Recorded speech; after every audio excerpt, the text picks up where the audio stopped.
who is with Public Services and Procurement Canada. I would like, first of all, to thank the Standing Committee on Public Accounts, and I will be happy to answer questions about the committee in August 2024. Allegations were made by Ms. Daly during her appearance before this committee. Specifically, we were accused of asking her to provide false statements to CBSA personnel in response to their request for her to appear as a witness in their investigation regarding ArriveCAN. I want to be very clear about Ms. Daly's statements in this regard. They are false. Neither of us asked Diane Daly to engage in dishonest activities. On the contrary, we offered our support during what we understood to be a personally difficult time for her.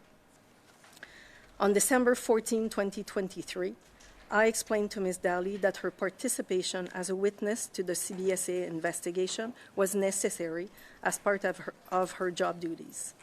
I offered to accompany her, facilitated her request to have a union representative or her sister join her at the meeting, and regularly checked on her well-being before and after her meeting with CBSA investigators.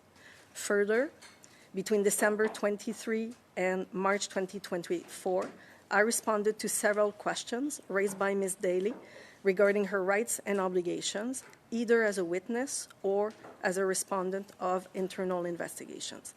This included providing her guidance on legal assistance and representation by her union. I also took extra precautions to ensure that both her and my confidentiality obligations were respected concerning this file. In March 2024, when the employee and I were informed that she was a respondent in a PSPC internal investigation, I reiterated my support and answered all her questions, reassuring her that while she was being removed from her procurement duties, she was on leave with pay. Mr. Chair, my involvement with the ArriveCAN file is limited to my interactions with Ms. Daly and her as her Director General during the period when the CBSA and PSPC initiated internal investigations, so specifically between December 2023 and March 2024. It should be noted that I was not an employee of PSPC's procurement branch during the ArriveCAN procurement process and have no involvement with the related companies or associated contracts. Mr. von Schoenberg's involvement with the ArriveCAN file was very brief and consisted in participating in the 30-minute meeting mentioned by Ms. Daly during her appearance before this committee. He attended the meeting in his capacity as her senior director at the time, with the sole responsibility of informing Ms. Daly of the necessity for her to cooperate with the CBSA's investigation. That is the full extent of Mr. von Schoenberg's involvement on this matter. The false allegations made at this committee on August 7th have called our professional integrity into question and have the potential to undermine our reputations. In my case, this reputation was built over 30 years of flawless professional work in both the private and public sectors in Canada and abroad. Both Tom and I are committed to fair, open, and transparent public procurements that provide best value to Canadians.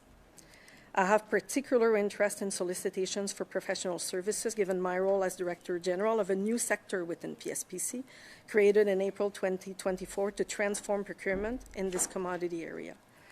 Mr. Chair, we are grateful for the opportunity today to correct the record and clear names of the defamatory information presented to this committee on August 7th.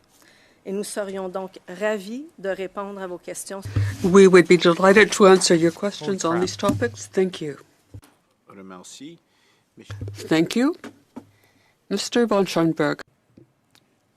Thank you. I would just reiterate Ms. Bolduc's commentary. I don't have any additional comments to provide. Mr. Chair, the video feed, I don't mind your face, but I just see you the entire time. I'm not seeing the witnesses. I don't know if that can be corrected. Okay. Apparently someone is working on that. I'm also informed that there is no additional vote this evening, so that will help us on the time schedule. Hooray.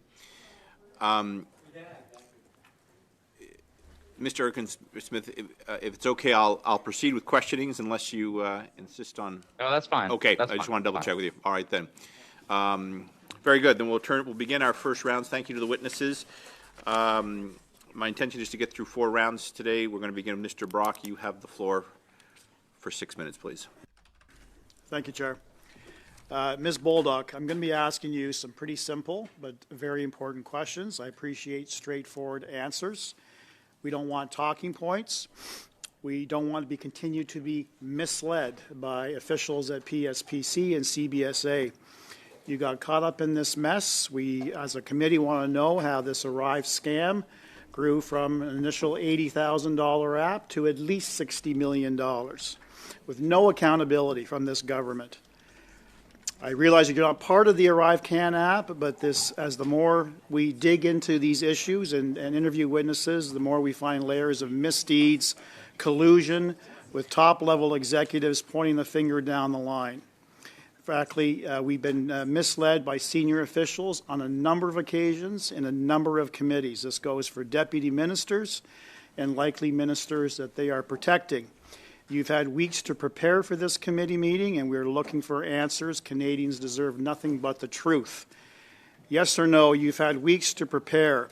Have you received any coaching at all or any material to review in advance of your testimony today? Mr. Chair, thank you for the question. So I have sought and I have received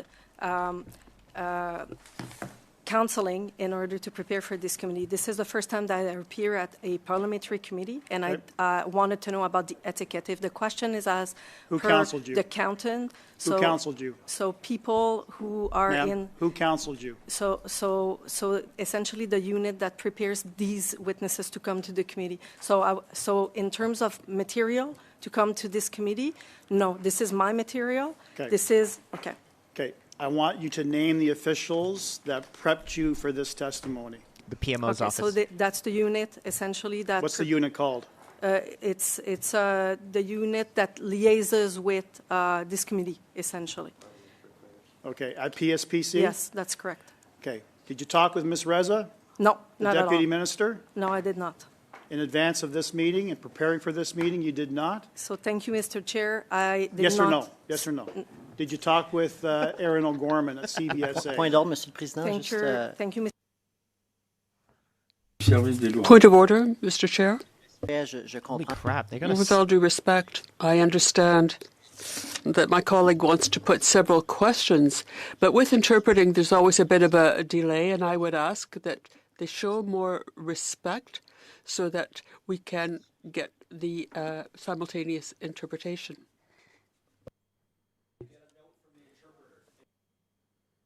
Friggin'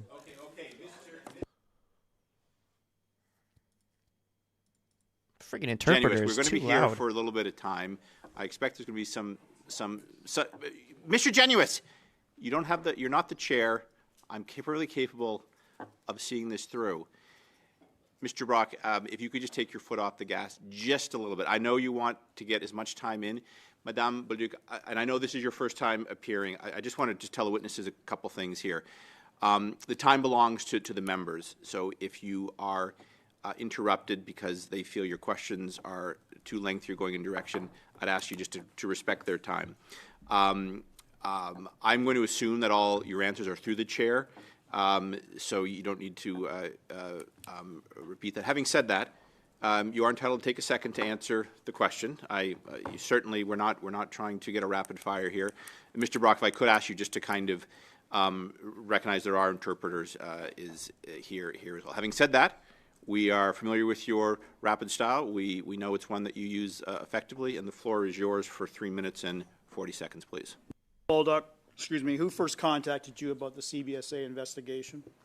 Thank you for the question, Mr. Chair. I was contacted by the Human Resources unit of my department, and my understanding is that they were contacted by the investigation of the CBSA.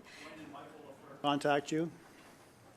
I spoke to Michael Lafleur. Thank you, Mr. Chair, for the question. I spoke to Michel Lafleur for the very first time on December 13, 2020. December, sorry? December 13th. 13th? Yes. Okay. 2023, yeah. You were aware of the exchange of communication between Mr. Lafleur and Ms. Daly leading up to your intervention? Thank you, Mr. Chair, for the question. No. December 13, 2023 is the first time that I was made aware of an investigation. Okay, Mr. Lafleur, and hold on, this is my time, ma'am. Mr. Lafleur didn't inform you that he was communicating with Ms. Daly before he spoke with you? thank you for the question. He informed me for the first time on December 13, 2023. Okay. And did he inform you that it was an offer to attend, an invitation to attend, as opposed to a mandatory requirement? Did he tell you that? Thank you for the question. No, he did not tell me that. In fact, I learned it the following day when I spoke to Ms. Daly. Right. So ultimately, this correspondence goes back and forth between Daly and Lafleur. Lafleur is giving her the impression, because I've got the emails, it's clearly an invitation, it's not a requirement. She says no. She speaks very highly and positively about the work ethic, the integrity, the character of Mr. Utano, Mr. McDonald. She doesn't want to get involved. She specifically confirms people who have lied at committee. She outs Aaron O'Gorman, who we've caught in numerous lies. This is the president of the CBSA who took it upon herself to lie to a parliamentary committee. She called her out. She called out Min Doan, who has also lied throughout numerous committees. You were aware of that, weren't you? Thank you, That Ms. was brought to your attention? Thank you, Mr. Chair. I've followed this committee. I've also followed other committees, so I'm aware Yes. of what was said at those So committees. at the time that you get involved, you're actually on vacation. You're actually at least 5 levels above that of Miss Daly, right? You're a director general, right? Miss Daly is I believe an EX1, maybe you're an EX5 or EX6. So very, very unusual, because she doesn't report to you. She reports to at least 3 people between you, and all of a sudden, the president of the CBA is very interested in Miss Daly, and your deputy minister, Reza, is very interested. They ask you specifically to cancel your vacation, get back to Ottawa, and put pressure on Miss Daly to participate in an interview. That's how it went down, didn't it? Thank you for the question, Mr. Chair. I was not on vacation. I was actually on certified medical leave. Okay. And the reason why I took this call, as I took many other calls during my medical leave, because my ankle was broken, but my head was working. Speaking of medical issues, you were aware Ms. Daly had been diagnosed with cancer in the fall of 2023. She informed her superiors about that. You knew that going into your intervention, didn't you? Thank you very much for the question. I'd like to go back to the question about my first intervention with Mr. Michel Lafleur. So Michel Lafleur contacted me on December 13th. And on December 13th, he explained to me that as audits and evaluations have confirmed and documented, there were missing people. Oh, her mic. Appear in front of them in order to fill in the gaps. Thank you very much. That is the time. Ms. Bradford, you have the floor for 6 minutes, please. Thank you, Mr. Chair. And thank you to both of the witnesses for being with us today. I know that this is stressful, so we're trying to make it less so. So I'm going to ask a series of questions, and if you could both answer, because I know you have both different roles. And you covered a lot of things in your opening statement, but it was very quick, so there might be some duplication here. So I was wondering if you could please tell us, and I'll start with you, Ms. Baldock, first, and then Mr. Van Schroen could answer afterwards. If you could please tell us a little about your background working in procurement, how long you've worked in the area, and where were you employed before your role at PSPC? Thank you very much for the question. So I began working for the procurement branch of PSPC as Director General of the Real Property and Commercial Acquisition sector on November 14th, 2022. I am still with the procurement branch now. On April 1st, I became director of the new sector that was created under the procurement branch, dedicated specifically to the transformation of professional services. Prior to that, I was with PSPC, but I was working with real property services as a senior director at the time, responsible for infrastructure projects. I began with PSPC in 2010, October, I believe, beginning of October. And prior to that, I was with Indigenous and Service Canada for about 8 years. Prior to that, I was with the private sector. I worked in Canada in a small firm here in Ottawa.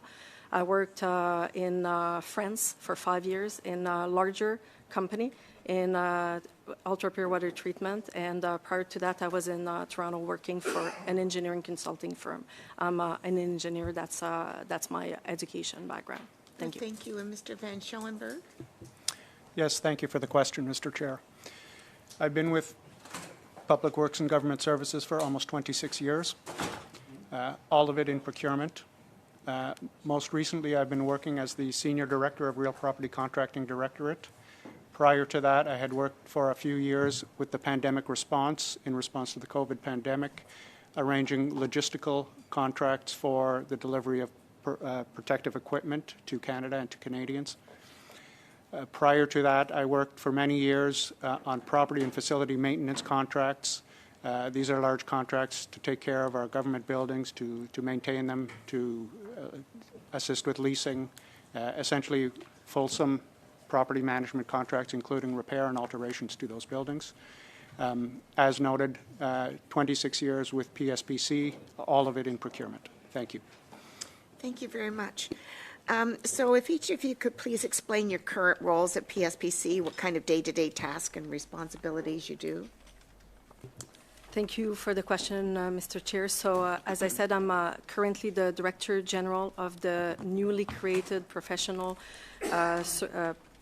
transformative sector for professional services. And so in my day-to-day role, I oversee procurements as a common service provider for other government departments. I also, in my current role, oversee the specific directorate that's responsible for the acquisition for the department for PSPC per se. There's other responsibilities that I have as part of this role. So, for instance, I'm part of the governance bodies that are established to review procurements. So when certain triggers on procurements are reached in value, for instance, when these, for example, require approval by the Treasury Board, we have governance to oversee them. A number of us Director Generals and procurement get together and we oversee those files, and we make recommendations on the way forwards on those files. So those are the kinds of things that I do on a day-to-day basis in my current role at PSPC. Thank you. And Mr. Van Schoenberg? Yes, thank you for the question. In my current role, I'm the Senior Director of Real Property Contracting Directorate. This is an operational buying group. We manage primarily real property procurements for major projects. What this means is specifically architectural and engineering contracting, construction contracting, and property maintenance contracting. We do this for the National Capital Area. It's one of 3 real property contracting groups within procurement branch, and there are other similar groups across the country providing similar services to the regions. And can you each tell me who you report to at the PSPC? Is it Deputy Minister Arian Reza or DMA Michael Mills? So I report to ADM Dominique Laporte, myself, and so I'm a Director General. So specifically, earlier statements were made. I'm an EX3, and Ms. Daly is a PG5. So Ms. Daly, there would be a Senior Director, an EX2, between me and then a manager, and then Ms. Daly. And so in an instance, to get back to an earlier question where there would be something out of the ordinary on a human resource file, it is something that I do on a regular basis to actually meet with my employees, even if they are several levels below me, when something so important as an investigation, for instance, is happening. And for example, in instances where I know that somebody is going through something difficult in their personal lives, I would make actually a point of meeting with them and making sure that they understand that they're supported by their organization. So that's why I would meet with a person like Ms. Daly on an occasion like an investigation by a different department on something so high profile as ArriveCAN. Thank you. Thank you. Thank you very much. Suivant, c'est Madame Sinclair. No, Madame Sinclair Desgagnés. No. People may need their earpieces for interpretation. Thank you, Chair, and thank you to the witnesses. There are many things that are contradictory between what Madame Daly said and what you've said. Sorry so about we that. really want to shed light on what happened. The first question, I'm going to get into the meat of the issue. Now, the date on which you heard from Michel Lafleur and also the date when Human Resources said there was an investigation into Mr. Lafleur. So the first time I met Michel Lafleur, as I said, was September 13th, before I met with Mr. von Schoenberg and Ms. Daly. I can give you the exact date. It was the same day. So the 13th. So from Human Resources, you were told, Mr. Lafleur, that Ms. Daly was part of was being investigated. Well, no, they said they needed her testimony. What he said was that they were missing certain information, pieces of evidence that they needed in their investigation. He said that there were things missing for the investigation. So this was one witness. So she was interviewed in January, and yet she was put on administrative leave when? Well, if I remember correctly, it was in March, the 12th of March, 2024. Okay, can you give me greater detail? Because there was no investigation then. Why was she placed on administrative leave? Well, when I was contacted in December, she was a witness in the investigation, in an investigation by the CBSA. I was told that she was a subject of the investigation. So there were two separate investigations by two separate departments. Thank you, Mr. Brock, but I'm asking the questions now. So I was informed directly by PSPC. Well, in the first question, it was Mr. Lafleur. He was from PSPC. So can you get this information to me? So it was PSPC, the PSPC investigation, when did it start? Well, I was informed and Ms. Daly was informed on March 12th, 2024. And what I know of this investigation,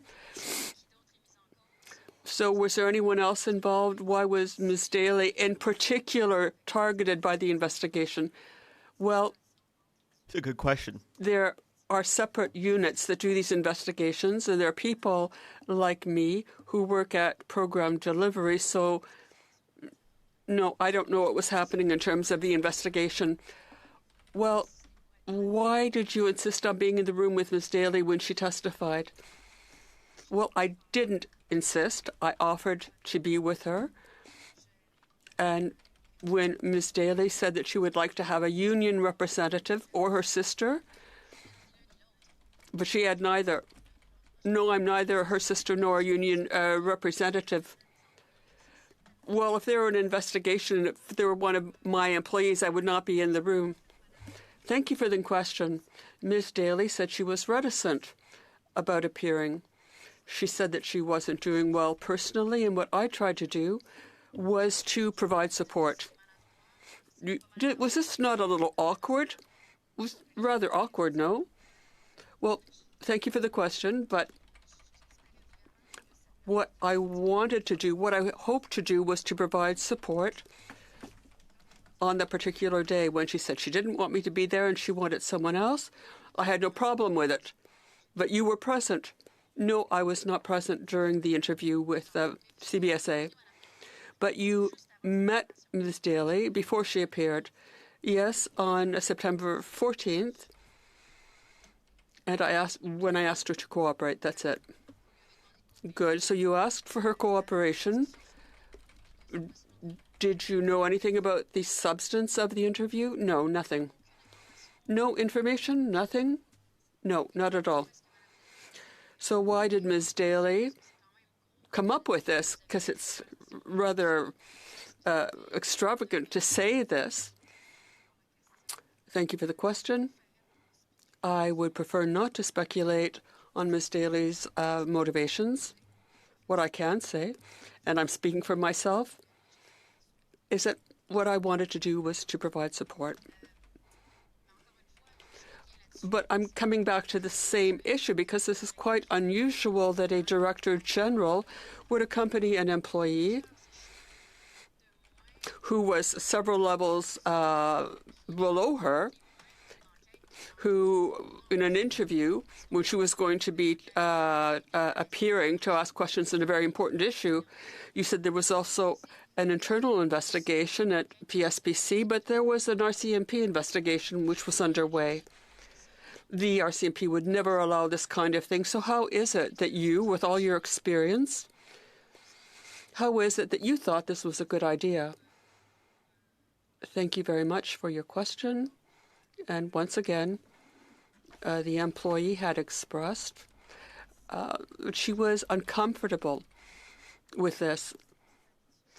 Yes, it was a fact that it may have been unusual for me to be there, but I'm there for my employees. There are things that happen that are unusual, that happen with our employees, and I think this kind of investigation is not something that comes about every day. Personally, I'm there for my employees. Thank you. Desjardins, you have the floor for 6 minutes, please. Thank you very much. Today, as a matter of establishing some important facts related to Ms. Daly's testimony and listening very carefully to your opening remarks, I find it necessary to ask a few basic questions to better understand both the timeline and your direct responsibilities and relationship with Ms. Daly, if you don't mind. First question is from January 2020 to March 2023. What were your direct responsibilities? January 2020. Okay, so in January 2020, I was not with, thank you, Mr. Chair, for the question. I was not with the procurement branch in January 2020. I was with procurement, I was with PSPC, with the real property services at the time. Yeah, that's right. Until when, again? March 2023. March 2023. So I joined just before the procurement branch. I joined in November 2022. Thank you very much. What was your relationship with Ms. Daly? She reported through me through several levels of hierarchy. I had never met Ms. Daly up until that day on December 13th, where I was contacted to ask her to cooperate in the investigation. That was the first time that I actually met Ms. Daly. And had you had any previous text messages, phone calls, or emails between you and Ms. Daly prior to your meeting in person? Thank you for the question. No, not once. Stop thanking for the question. When I was Director General of RPCAS, that's the name of the sector, like I said, I joined in November 2022. I had about 245 employees at the time, and so I possibly had met Ms. Daly through a meeting, but I had never communicated one-on-one with Ms. Daly. Yeah. Were there any issues with Ms. Daly's work before she was placed on administrative leave? Was she ever disciplined? Was there notice ever given to a union in regards to this? both formally or informally? So thank you for the question. Not that I'm aware of, but I would, the full file would need to be looked at, but no, I'm not aware of any issues. From the committee meeting we had with Ms. Daly on August 7th, it was clear that she stated clearly that she had presented issues of GC strategies, very poor documentation, errors with submissions, and slow responses to resolution. For the errors have been raised with TBIPS and PSPC managers and the contractor by me and other CBSA staff. What is your impression of that statement that she submitted to this committee, and who are the PSPC managers that she refers? Okay. Thank you, Mr. Chair, for the question. Could you repeat, is that a statement that Ms. Daly made? Okay. Could you repeat the statement, please? From 2020 to 2022, the issues of GC strategies, very poor documentation, errors with submissions, and slow responses to resolution for the errors have been raised with TBIPS, PSPC managers, and the contractor by me and other CBSA staff. Okay, thank you, Do you recall that? For the question, Mr. Chair. I would say that the Auditor General, as well as the Procurement Ombudsman, have also found deficiencies with those methods of supply. We're well aware. And in fact, the department has acted on many of the recommendations already. But were you aware of Issues? these particular issues prior to the Auditor General's report, most particularly when Ms. Daly submits to this committee that she had brought this up with senior management during her time and capacity at PSPC? So thank you for the question. I was not there with the procurement branch at that time. Thanks. Who do you think she would have reported to in that instance when she describes senior managers of PBIPS and PSPC managers? So thank you for the question, Mr. Chair. I believe at the time she worked for the CBSA. Thank you very much. Ms. Daly is currently on administrative leave and was under investigation, as you made previously commented, by PSCP and CBSA. Are these investigations ongoing? Thank you for the question. I believe so. In this instance, and if there's new information that arises from her testimony related to that investigation, is there any additional facts to her testimony that you'd like to submit here today in relation to that study regarding the internal investigation? Thank you very much for the question, Mr. Chair. No. Ms. Daly alleges that she was placed on leave for retaliatory reasons. How do you respond to the allegations that she was placed on leave because she refused to provide false testimony? Thank you very much for the question. As I stated in my opening remarks, at no point did either Tom or myself ask Ms. Daly to make false statement. On the contrary, we offered our support. Thank you. When was that discussion where you offered the support? Thank you for the question. I offered her the support on December 14, 2023. And how long was that from the time and period to which she says she raised these claims with PSPC? Thank you for the question, Mr. Chair. I don't know, because like you're suggesting January 2020, again, I don't know. Well, she's suggesting that period of time, but I understand if you deny that fact, correct? That she ever raised concerns with senior managers. Okay, thank you very much for the question. About CBSA, when we were in our roles, no. Interesting. No. Do you recall the conversation that Ms. Daly is speaking about in regards to the moment where she had been that feared retaliation if she didn't give false testimony? Do you recall that conversation?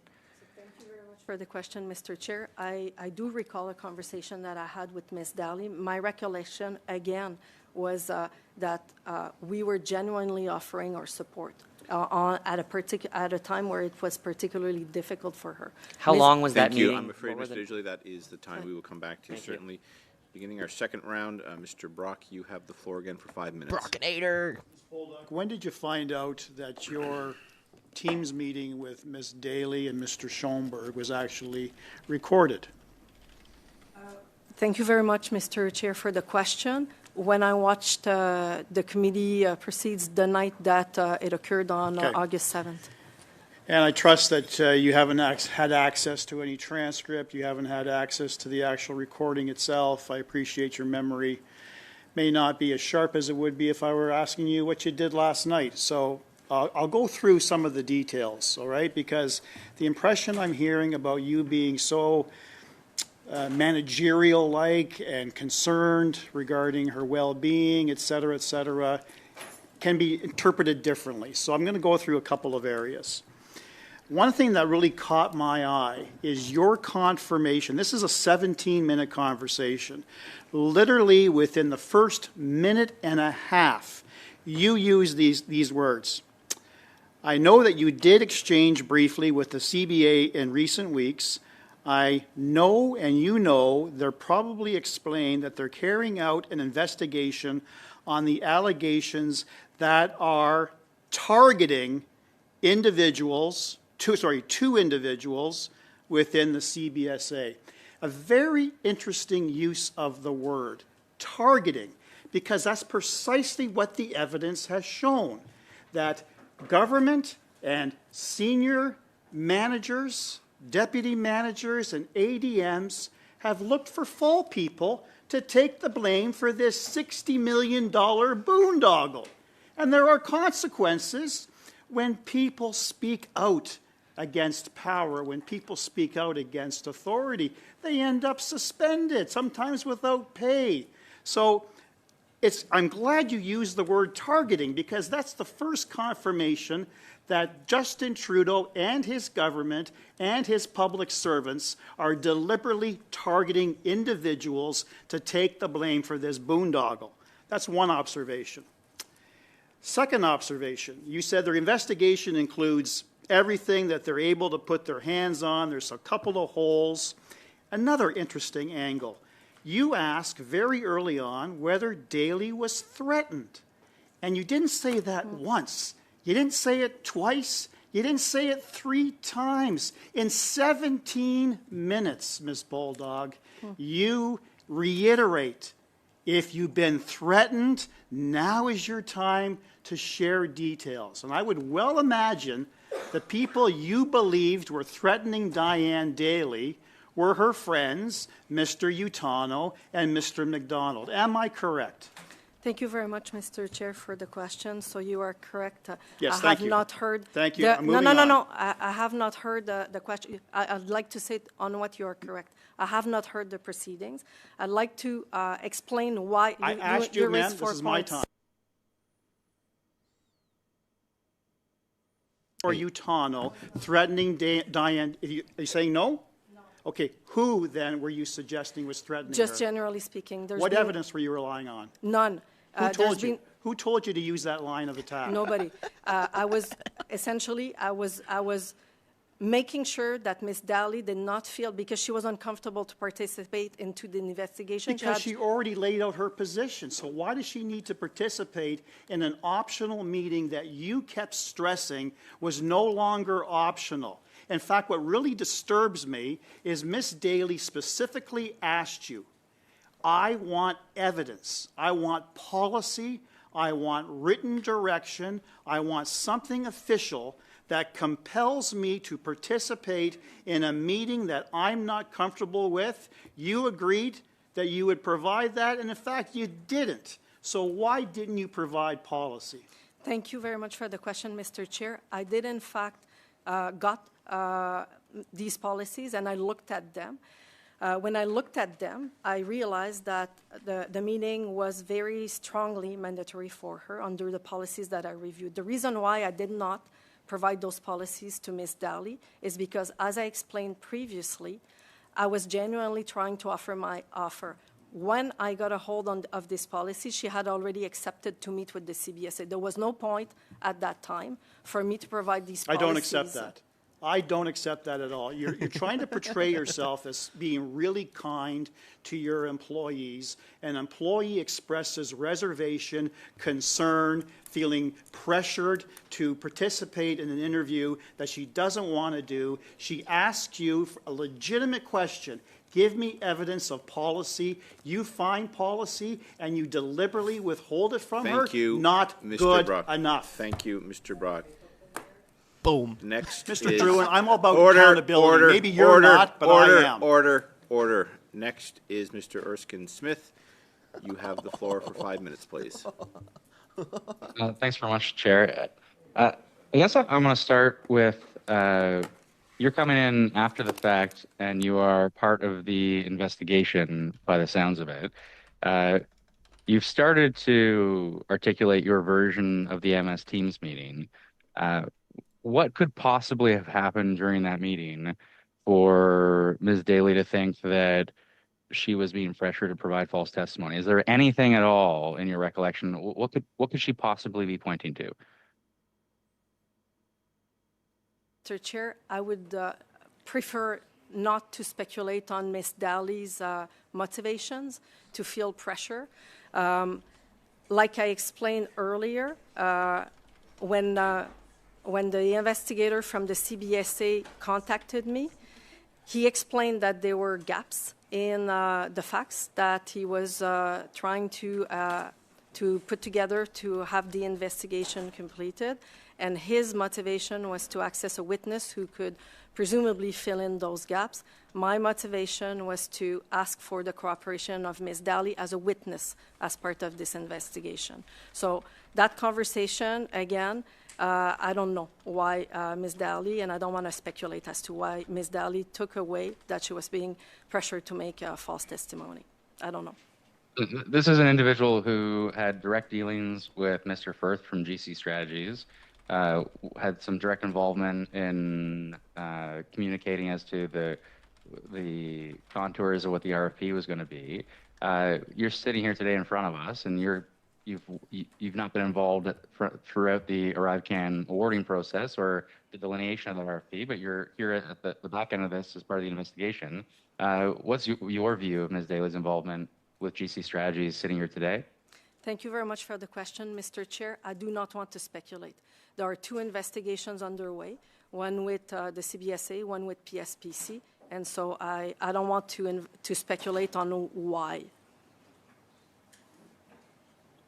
And who did you, what individual did you report into as a consequence of your meeting with Ms. Daly, and you're ultimately reporting up the ladder? Who are you reporting to? So thank you very much for the question. I did not report on the meeting to anybody at the time. I just did my job on that day. But at the time, I reported to the ADM of the procurement branch.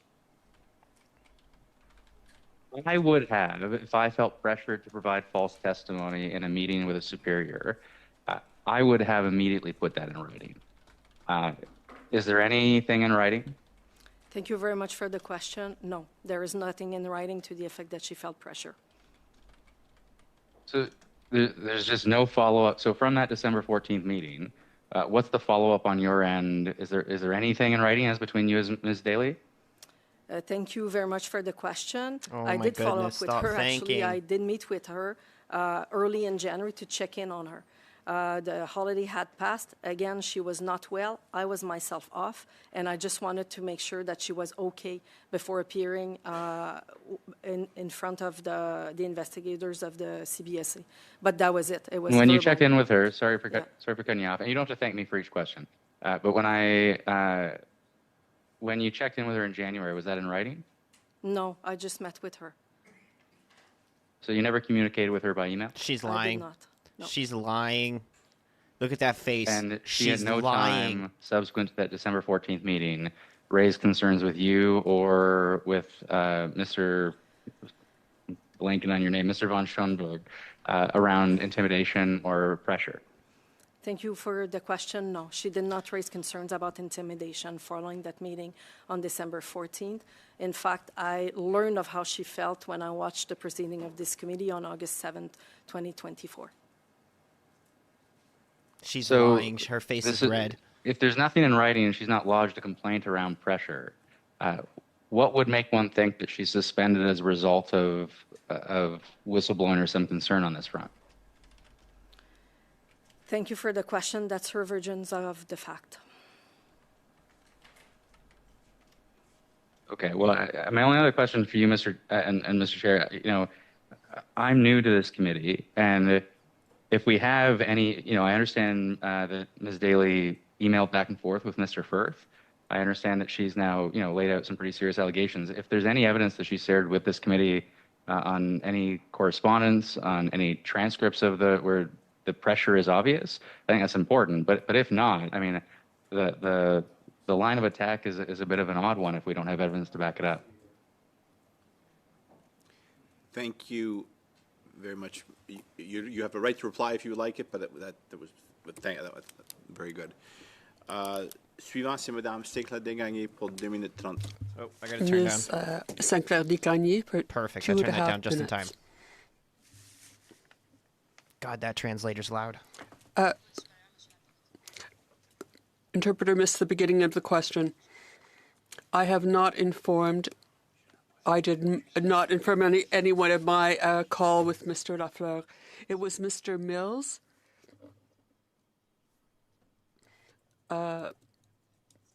I didn't, or someone who was aware and witness of the investigation. No, right after, it seemed to me that this was known at a departmental level, so I didn't need to inform my superior. And yet you say it was quite unusual, that it was something stressful, that it didn't happen often, but you didn't think it was a good idea to advise your superior of this key witness who was in your department. When I was contacted by Human Resources, I was told that the hierarchy was aware of the investigation at CBSA. It was Mr. Lafleur who told you that? No, I think it was Human Resources at PSPC. They told you that your superiors were aware, so you didn't need to discuss it with them.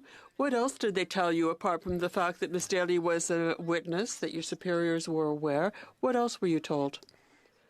Well, the reason I was contacted by Human Resources is that I was in the chain of hierarchy with Ms. Daly. I was told it was important that she participate in the investigation. Well, PSPC is often very hierarchical. How many intermediary levels are there between you and Ms. Daly? Well, there's me, there's Mr. von Schoenberg, and then her manager, and then there was Ms. Daly. As I explained before, with respect to human resources, managing human resources in my sector, I didn't think this necessary. Was her direct manager involved? Well, no. In that particular case, her manager was in contact with Ms. Daly on a daily basis. What I try to do in cases like this,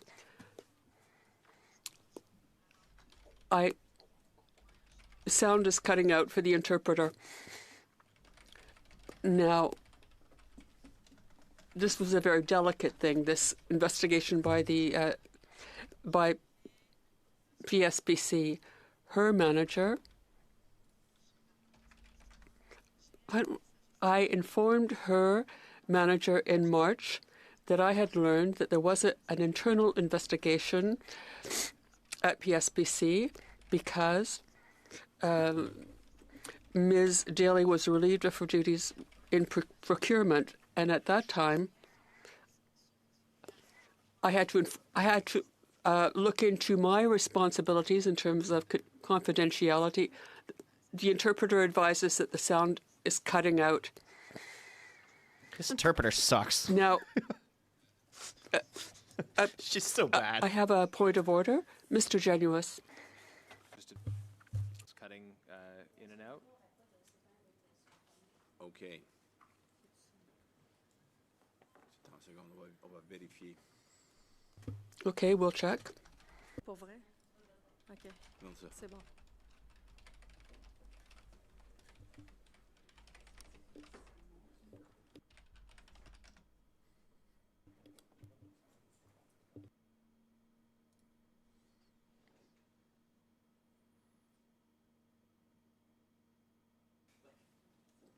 If there's a problem with interpretation, they can tell us, and then we can make the correction.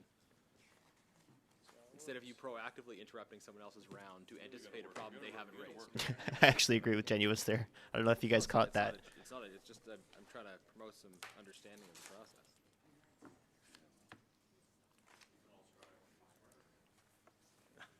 It's not. It's just paying attention. Having as many kids as you. Well, yeah. What? It's not that difficult. You know. That was rude. That was rude. Yeah, that is also true, yeah. No, That Liberal MP just said, well, it's not having as many kids as you. My wife puts on committee for the kids at home, and I realize it's a bad influence, actually.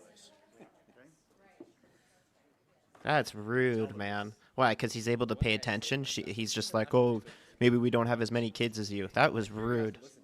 That's not cool, man. You don't gotta... Just because he's saying because of the interpretation, and I think the interpreter sucks. I don't think she's very good. Yes. I totally agree with Garnet. That was rude.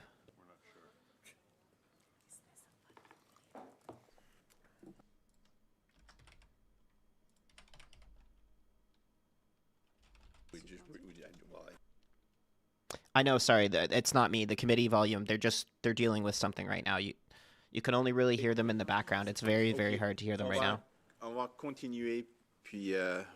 So we'll continue, and we'll keep checking. Ms. Sinclair Desgagnés, no. So it was about 20 seconds.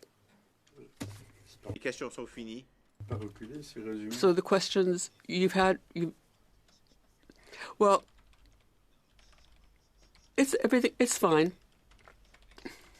It's only the last 20 seconds. I'm sorry, I forgot what I was talking about, what I was explaining. So very quickly, please. We were talking about the various levels in the hierarchy between you and Ms. Daly.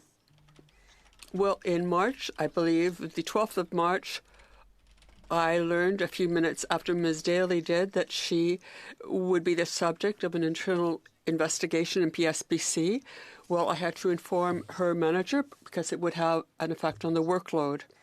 Thank you very much. Next. Half minutes, please. Thank you very much, Mr. Chair.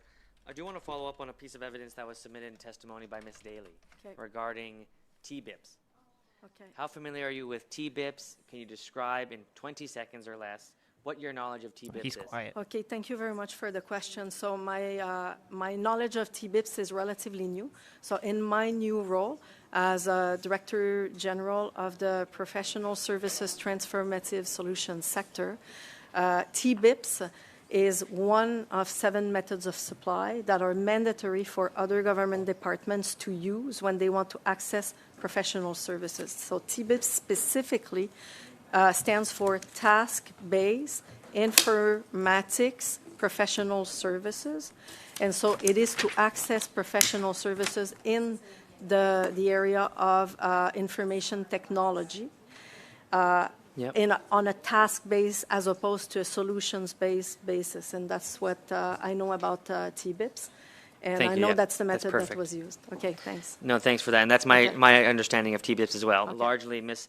Daly, I would submit, would likely agree with your statement in your summary. Yeah. As she describes T-BIPs as where team members pre-qualify contractors and companies like GC Strategies and place them into the government-wide purchasing catalog. Correct. She continues to state, no manager, DG, or minister in the federal government is permitted to buy IT pro services from any other source but this T-BIPs designed catalog. There may be some exemptions unknown to me, but that was her understanding of the program. Is that a fair assumption that you would agree with? So thank you for the question, Mr. Statement. It is correct. However, these are supply arrangements that they're called. Supply arrangements are so there is a periodic refresh of all those methods of supply. It's quarterly. Essentially, to get on the list, you propose your services on a quarterly basis and on a. Because how did GC Strategies, this 2-person company, get access to such a significant catalog that makes mandatory government-wide purchasing? Okay, thank you very much for the question. There are many, many suppliers on that list, on that catalog, and in order, when a specific need arises from a government department, what happens is that from that list, a request for proposal is asked. But how does and then someone a get on the contract list? Because I think that's part of the problem that I think this committee, at least I'm seized with, because if you become pre-qualified for this catalog and then you're a two-person company and then you start getting millions of dollars worth of contracts, nobody reviews it, then all of a sudden you're a made millionaire and taking money out of the public service. Okay. That's my perception as to what took place. Is there any recommendations you'd make in regards to the TBIPS program that could close this loophole that allows two-person companies like GC Strategy to continue to siphon public dollar? So thank you very much for the question. So in fact, there are many recommendations that were made both by the Auditor General of Canada and by the Procurement Ombudsman. We're acting on them all. They pertain to methods of supply such as this one that you've described. And one of the recommendations is to shift from task-based types of methods of supply to solutions-based methods of supply. So what does that mean? It means that upfront, the scope or the requirement is very well defined to seek for vendors. Thank you very much. I turn now to Mr. Genuis. You have the floor for 5 minutes, please. Garnet. Garnet time. Chair. Chair, part of the ArriveSCAM scandal is that we are seeing this intense and bitter conflict between senior public servants. Senior officials accusing each other of lying, of falsifying evidence, even of faking major illnesses. And we have a similar dynamic today where we have witnesses whose testimony conflicts with the statements of Ms. Daly. And I want to just observe that whoever you find more convincing, the fact of this intense conflict within the ranks of the senior public service is a major problem. It's a problem that this division exists, that people can't trust each other, that someone is lying, and that whoever's responsible is not owning up to the problem. Now, we had heard testimony along the way that Minister Mendicino wanted someone's head on a platter over the ArriveSCAM scandal. This is obviously a massive boondoggle. The investigations at committee had started, and the implication of the testimony we heard about wanting someone's head on a platter is that Minister Mendicino was looking for a fall person, someone to carry the blame, someone within the public service to take responsibility for the disastrous ArriveCAN procurement. He wanted to hold someone else responsible. And it seems to me that just looking at the timelines that there really was an emergence of and an intensification of conflict among senior public servants after this directive from Minister Mendicino came down, an informal directive, but after he said that he wanted someone's head on a platter. And I would just observe as well that we've seen the conflict between what you might describe as the Min-Doan faction and the McDonald-Utano faction. So I think this kind of plays into the questioning of Diane Daly and her allegation that she was sort of supposed to say certain things about who was responsible, and she didn't say the things she was expected to, and therefore people went after her. So I want to ask a few questions about this. When did you first decide to interview Ms. Daly? When did you reach out to her and say, we need to talk to you about this? Thank you very much for the question. So I reached out to Ms. Daly, as I said earlier, on December 14th, after I was asked to ask her to cooperate with the investigation. I just thank you, and I just want to observe that was after the McDonald-Utano testimony, where they basically came out with very strong criticisms of Min-Doan and other senior public servants. So you were asked to interview Ms. Daly after Mr. Utano and McDonald had already kind of separated themselves from the narrative being advanced by other officials. Can you confirm that during her hearing with you, Ms. Daly accused Min-Doan of lying and said that Min-Doan was responsible for the decision to choose GC Strategies?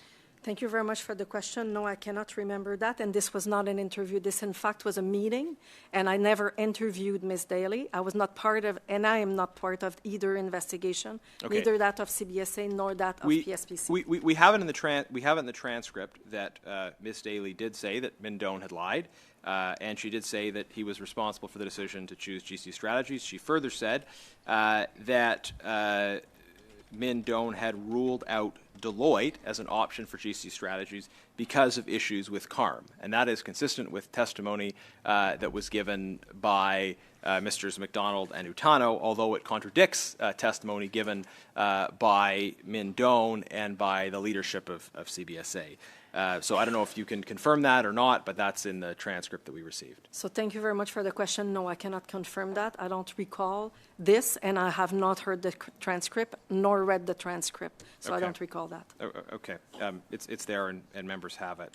But what was clear to me is that Ms. Daly's testimony conformed to the version of events that we heard from Cameron McDonald and Mr. Utano. It conflicted with the events that we heard from Min Doan, and statements by the senior leadership of CBSA confirms what Min Doan's supported what Mr. Doan's statement was. So you have these two conflicting stories, and the problem is that people who support one version of events continually get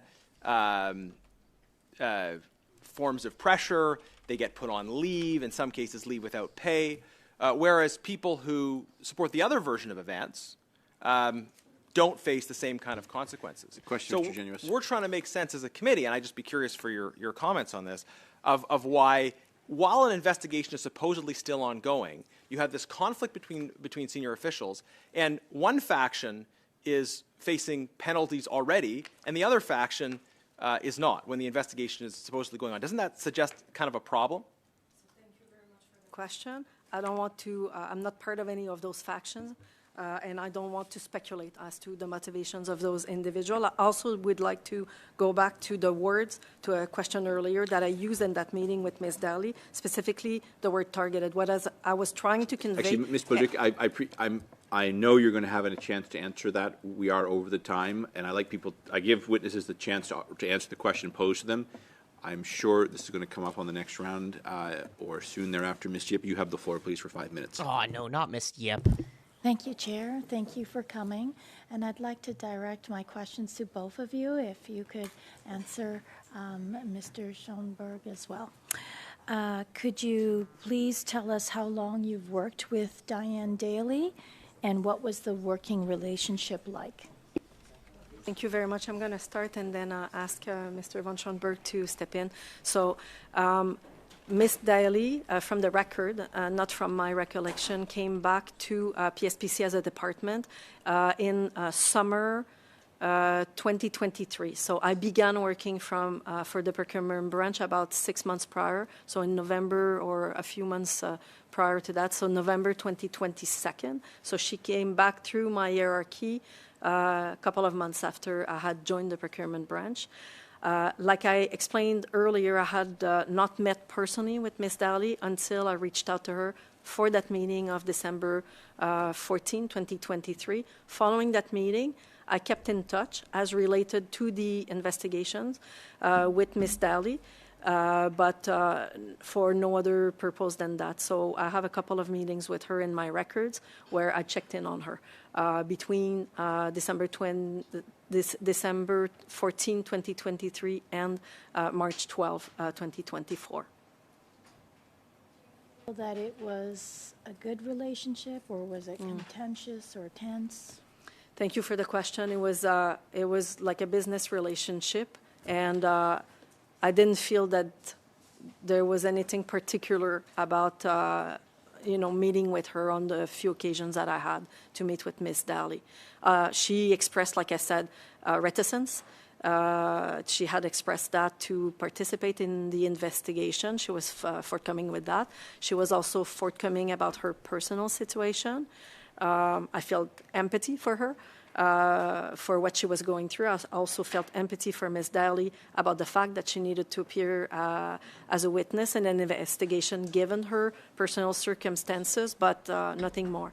I had not heard, and the question was asked before, that her work was inadequate at all through my time. Okay, and Mr. Schoenberg? Yes, thank you for the question. So Ms. Daly was part of my directorate between July 29th, 2023 until the time of her being placed on administrative leave in March. Ms. Daly was a member of our Facility Maintenance Services Contracting Division, in which she undertook the procurement and contract management for service contracts related to building services such as elevators, fire alarms, HVAC equipment, that sort of thing. I had very little direct contact with Ms. Daly. I did participate in some division and team meetings with her. My understanding from her manager that her performance was entirely satisfactory. There were no concerns about her behavior, her contact with other individuals, or her contact with clients. Thank you. Did you read the Auditor General's report on ArriveCAN? Yes, I did. Do you agree with her findings and recommendations?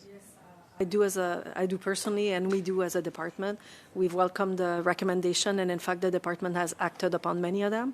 And those that are left to act upon, we've begun acting upon them.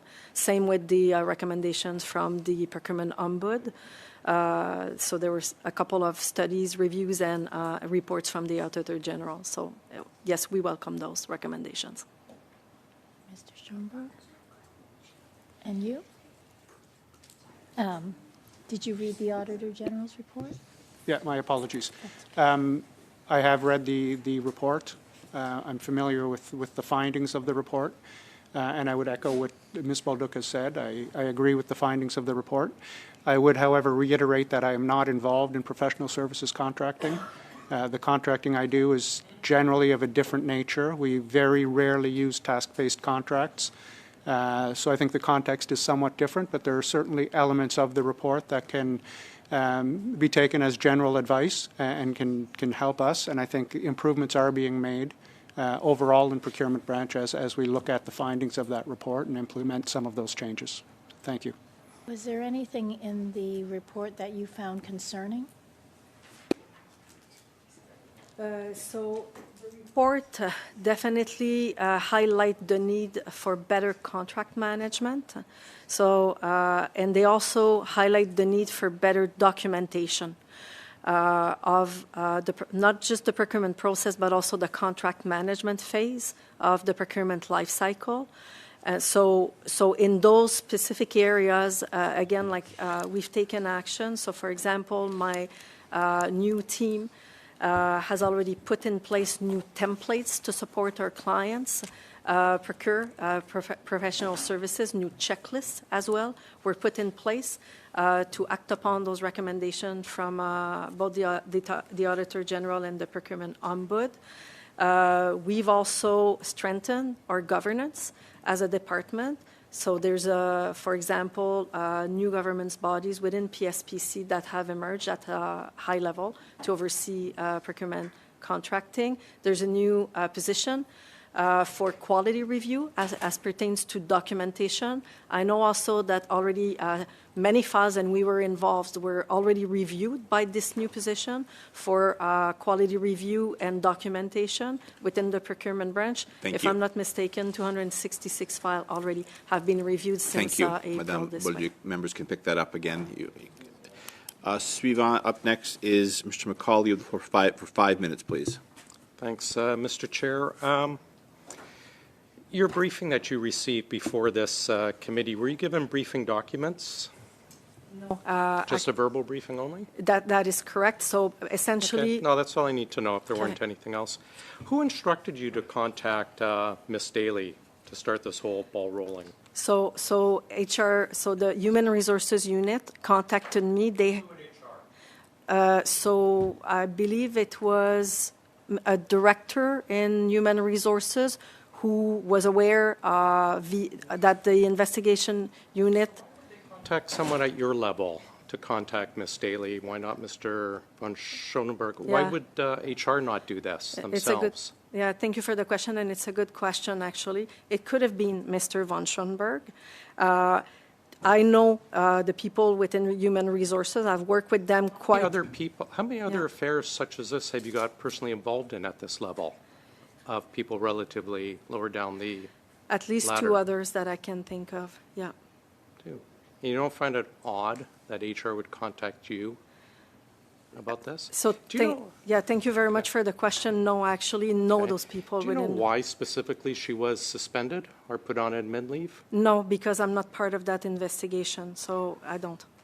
But you testified earlier that you're hands-on, you're a caring person, you wanted to be involved, and you followed up with her, you said, but you didn't follow up when one of your people was suspended, and about the reasons why she was suspended. I actually had interactions with her after she was suspended. She asked questions about... But you never asked why she was suspended?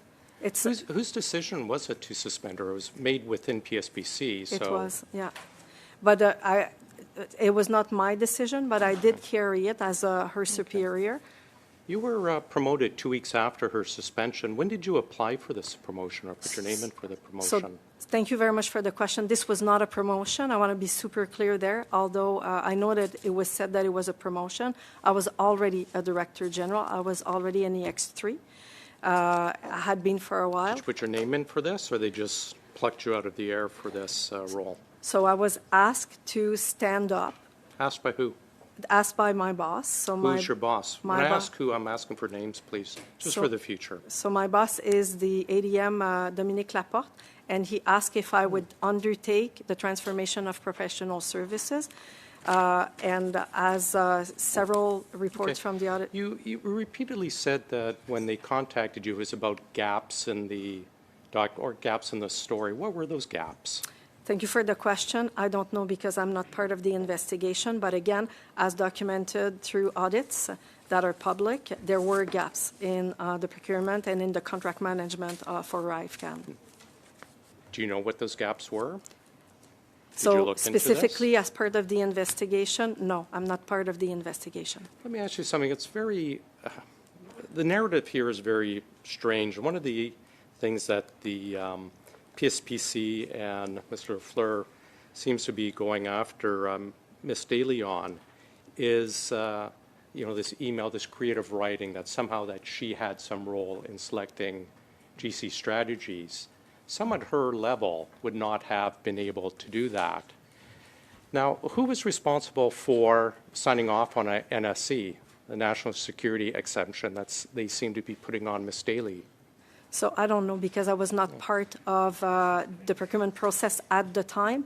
Are you aware that the person who signed off on it was Ms. Reza, who is now, of course, the Deputy Minister? I was not. Do you find it odd that they seem to be targeting someone who is a PG05 very far down the very far down the ladder for this when legally it's the ADM at the time, Ms. Reza, who is accountable and responsible for signing the national security exception? So I was not aware of that and I don't want to speculate on odd or not. But you understand how odd this is, that somehow this, like the government cannot put out a tweet without 20 people approving it, and yet somehow Ms. Daly, far down the totem pole, somehow pushed a sole source into GC strategies when the ADM was the one who actually signed the exception, and yet it's all due to this lower level mastermind who pushed it toward GC strategies. Do you not find this, like this narrative, hard to believe? So thank you for the question. I don't want to speculate. Thank you. That is the time, Mr. McCauley. Suivant, c'est Mr. Drouin. Now, Mr. Drouin. Thank you, Chair, and thank you to the witnesses appearing before us. I have a question similar to the ones put by my colleague, Mr. Desjardins, with respect to the supply arrangements. Now, you are Director General. You were Director General at CBSA. Now, with TBIPs, it's now called SBIPs, my colleagues seem to be saying that it was difficult to get on the list. So SBIPs and TBIPs, it's PSPC that deals with that manages it. Well, yes, every 4 months, there is an opportunity of suppliers to get on the list for supply arrangement. And we have this when our clients have specific needs. They can ask that specific proposals be made for certain identified needs. Now, being on the list does not constitute a contract. No, it doesn't, but the business might say that they would like clients at Public Works if they have needs for certain kinds of IT. No, it's the opposite. Clients identify their needs, and it is the companies. We ask the companies to provide a response. Well, this is to shorten the supply arrangements.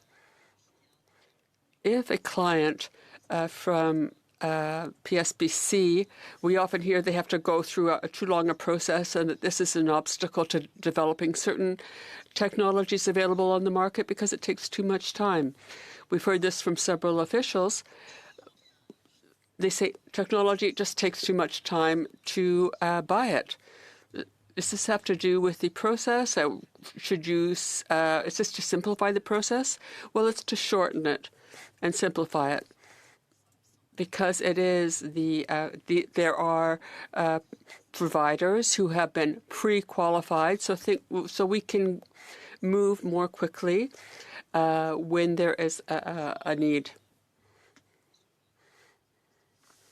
And now those GC strategies, but there are other groups, like they're called body shops. There are consultants. They have to provide expertise to the departments that ask for it in various areas. They specialize, for example, in. They talk about the information they need. Now, with GC strategies, the AG said, now, I'm rather new at this, so excuse me, and I don't have quite all the information I need. Was there some accounting? In a normal case, in a usual case, whatever the business is, whatever the supply chain is, how can a department say, yes, I have a consultant with certain expertise? What is the system of accountability? Because the AG said, the Auditor General said there were errors and there was a lack of accountability with respect to a given contract. Well, usually the invoicing following a contract, it is the client who has the contract. They have to report on how much they've spent. Our role at PSBC is to look at the maximum amount of money that can be spent on a contract, and then to say something if this amount, if it goes higher. Now, there is a responsibility to follow expenditures with respect to the contract. Okay, now does it happen that a client can say, I need this, I thought there would be a certain maximum amount to be spent, but I made a mistake? Because we see that there's a lot more that needs to be done, so there is a change order. Does it happen in these cases that they use TBIPs? Does that happen? What is the process when this kind of thing happens? Well, some of these contracts they will say that things have to happen either in a certain amount of time or with to a certain value. They have to have foreseen ahead of time that these things might happen. And when it does happen, there are actions that can be taken. As much as possible, we try to limit any extensions. This isn't quite as serious, but in terms of value, we limit an increase in the value. Thank you. Now, Ms. Sinclair Desgagnés for 2.5 minutes. Ms. Bolduc, I believe you were aware of what was to become quite a saga with ArriveCAN. And when you got the call from Mr. Lafleur, well, yes, it had come out in autumn. It was in autumn that the first witnesses appeared, yes, in 2023. Now, you knew about Ms. Daly, or you knew she was appearing. Well, I learned it when I was contacted. I learned of this when her name came out, when her name was mentioned in a committee. Do you remember the date? I believe it was in November that her name was mentioned. And at that time, did you not think it might be a good idea to ask Ms. Daly certain questions or ask questions of Mr. Schoenberg? Thank you for your question. At that time, her name was circulating as one of the witnesses. When I was contacted by Mr. Lafleur, well, as a witness, you might have been curious because there was an AG report that was going to be published at the beginning of February. All kinds of things were happening.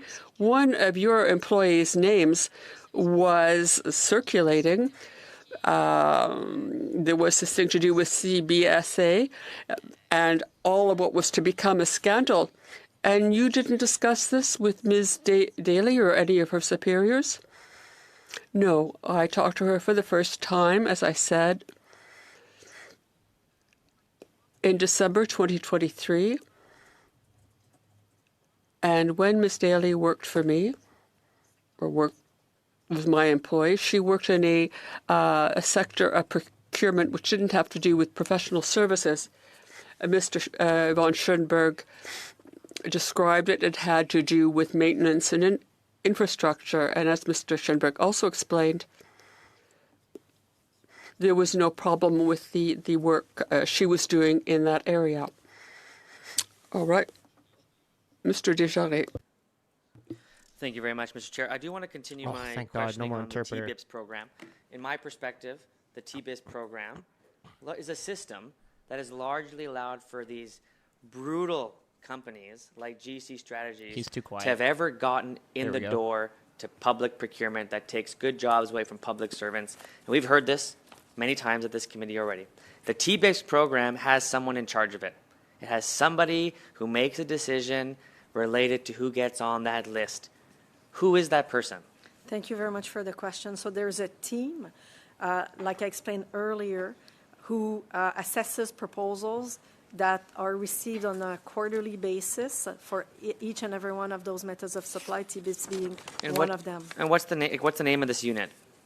So the name of this, so it's directorate, and it's called the PSD, so Professional Services Directorate. That's simple. Yeah. And who is the leader of this? Currently me. To transform it, I'll say that what you've just stated, we have recognized, and it's been said at committee, that we need to make changes. So specifically, I'm asked to make changes. You would agree that the TBIPS program allowed for what in this case is either a convenient loophole for small predators like GC Strategies to take advantage of millions of dollars of government contracting, or at worst, it is a coordinated criminal effort that would allow for bribes, that would allow for fancy dinners, that would allow for preferred access by certain individuals that would align themselves with groups like GC Strategies. It's either one of the two, correct? So thank you very much for the questions. So again, we recognize that we need to modernize. We've already started modernizing. We've brought in several changes to those methods of supply. With that, and I fully agree and commend the work related to the rebuilding of the program. Okay. What's important to understand in any mistake particularly systems failures like this. I classify this as a massive system failure. And in your work to try to rebuild it, we need to understand how these things went wrong. The Auditor General found instances where high-level officials were taken out to dinners, were given preferential treatment to GC strategies. Do you think that that in any way, shape, or form could have determined the outcome of GC strategies getting onto a list like TBIPs that allowed them access to millions of dollars of government contracts? So thank you very much for the question. GC strategies must have, I wasn't there at the time, made a proposal and gotten onto the list, the supplying arrangement. That's little groups like this, the GC strategy is able to get on a list like this. Mr. Desjardins, thank you. You will have another opportunity. You'll be able to pick it up. I'm going to give you a full 2.5 minutes for your final turn. Ms. Kuzi, you have the floor for 5 minutes, please. Oh, Ms. Kuzi is in house. Thank you very much. I didn't know who said that. In her opening statement, Diane Daly stated she felt intimidated and attacked during the internal investigation currently going on at CBSA. She used phrases such as, "I'm very concerned that if I tell the truth here, I'm going to lose my job." She also stated that I have been muzzled for some time now. In the same opening statement, Ms. Daly stated, despite assurances from my Director General and Senior Director at the CBSA, that the CBSA was not investigating me. ATIP records show PSPC began investigating me on December 11th, 2023. She states, I haven't had federal authorization to do procurement from 2018 through 2023. I'm currently on administrative leave from Public Works. Can you please explain why Ms. Daly was told she was not being investigated when she is now part of the agency's internal investigation process and has since been interviewed? Thank you very much for the question. Ms. Daly still is not under investigation by the CBSA, is my understanding. Again, I'm not part of those investigations. I can confirm that there is an investigation at PSPC. At the time that the statements were made by myself to Ms. Daly, she was a witness into an investigation, so the statements that I made to her were accurate and true when I made them on December 14, 2023.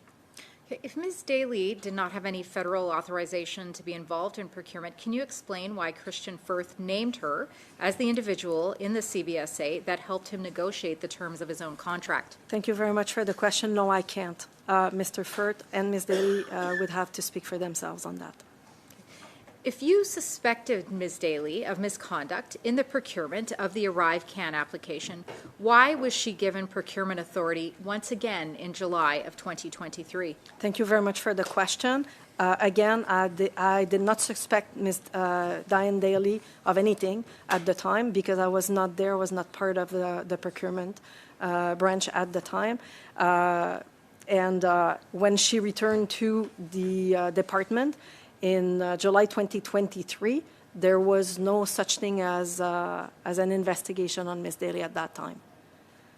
Ms. Daly stated in her testimony that she believes she is on administrative leave because CBSA and Public Works did not get the negative narrative expected about two former bosses at CBSA in the January 15th, 2024 security interview. Is this the reason Ms. Daly was placed on leave? Thank you very much for the question. Those are her statements. In answer to your question, is that why she was placed on leave? She was placed on leave because an administrative investigation began in March 2024, initiated by PSPC, and we judged that it was more appropriate to remove her from her procurement duties given the investigation and place her on administrative leave with pay at that time.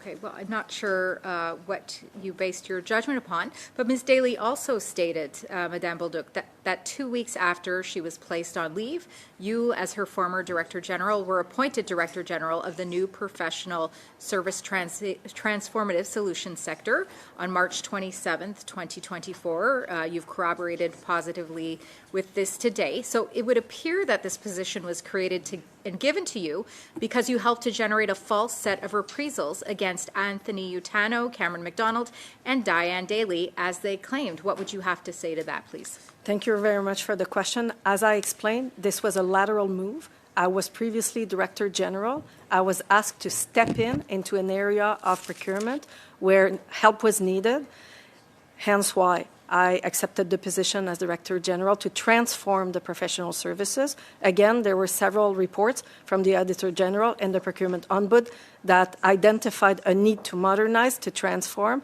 and I stepped in to the job. Did you receive an increase in salary or substantive level in this new position? Thank you very much for the question. Not at all.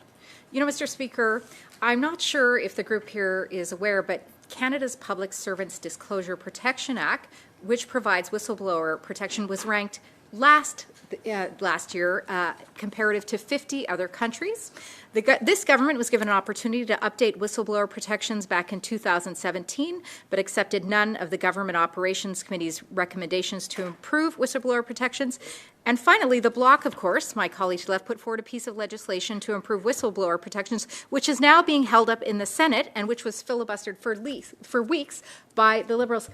Mr. Speaker, unfortunately, the testimony we were receiving here today from Madame Bolduc corroborates with the idea that, frankly, public servants are not safe in speaking the truth in this Liberal government. Thank you very much, Mr. Chair. Thank you very much. You're welcome. So up next is Ms. Bradford.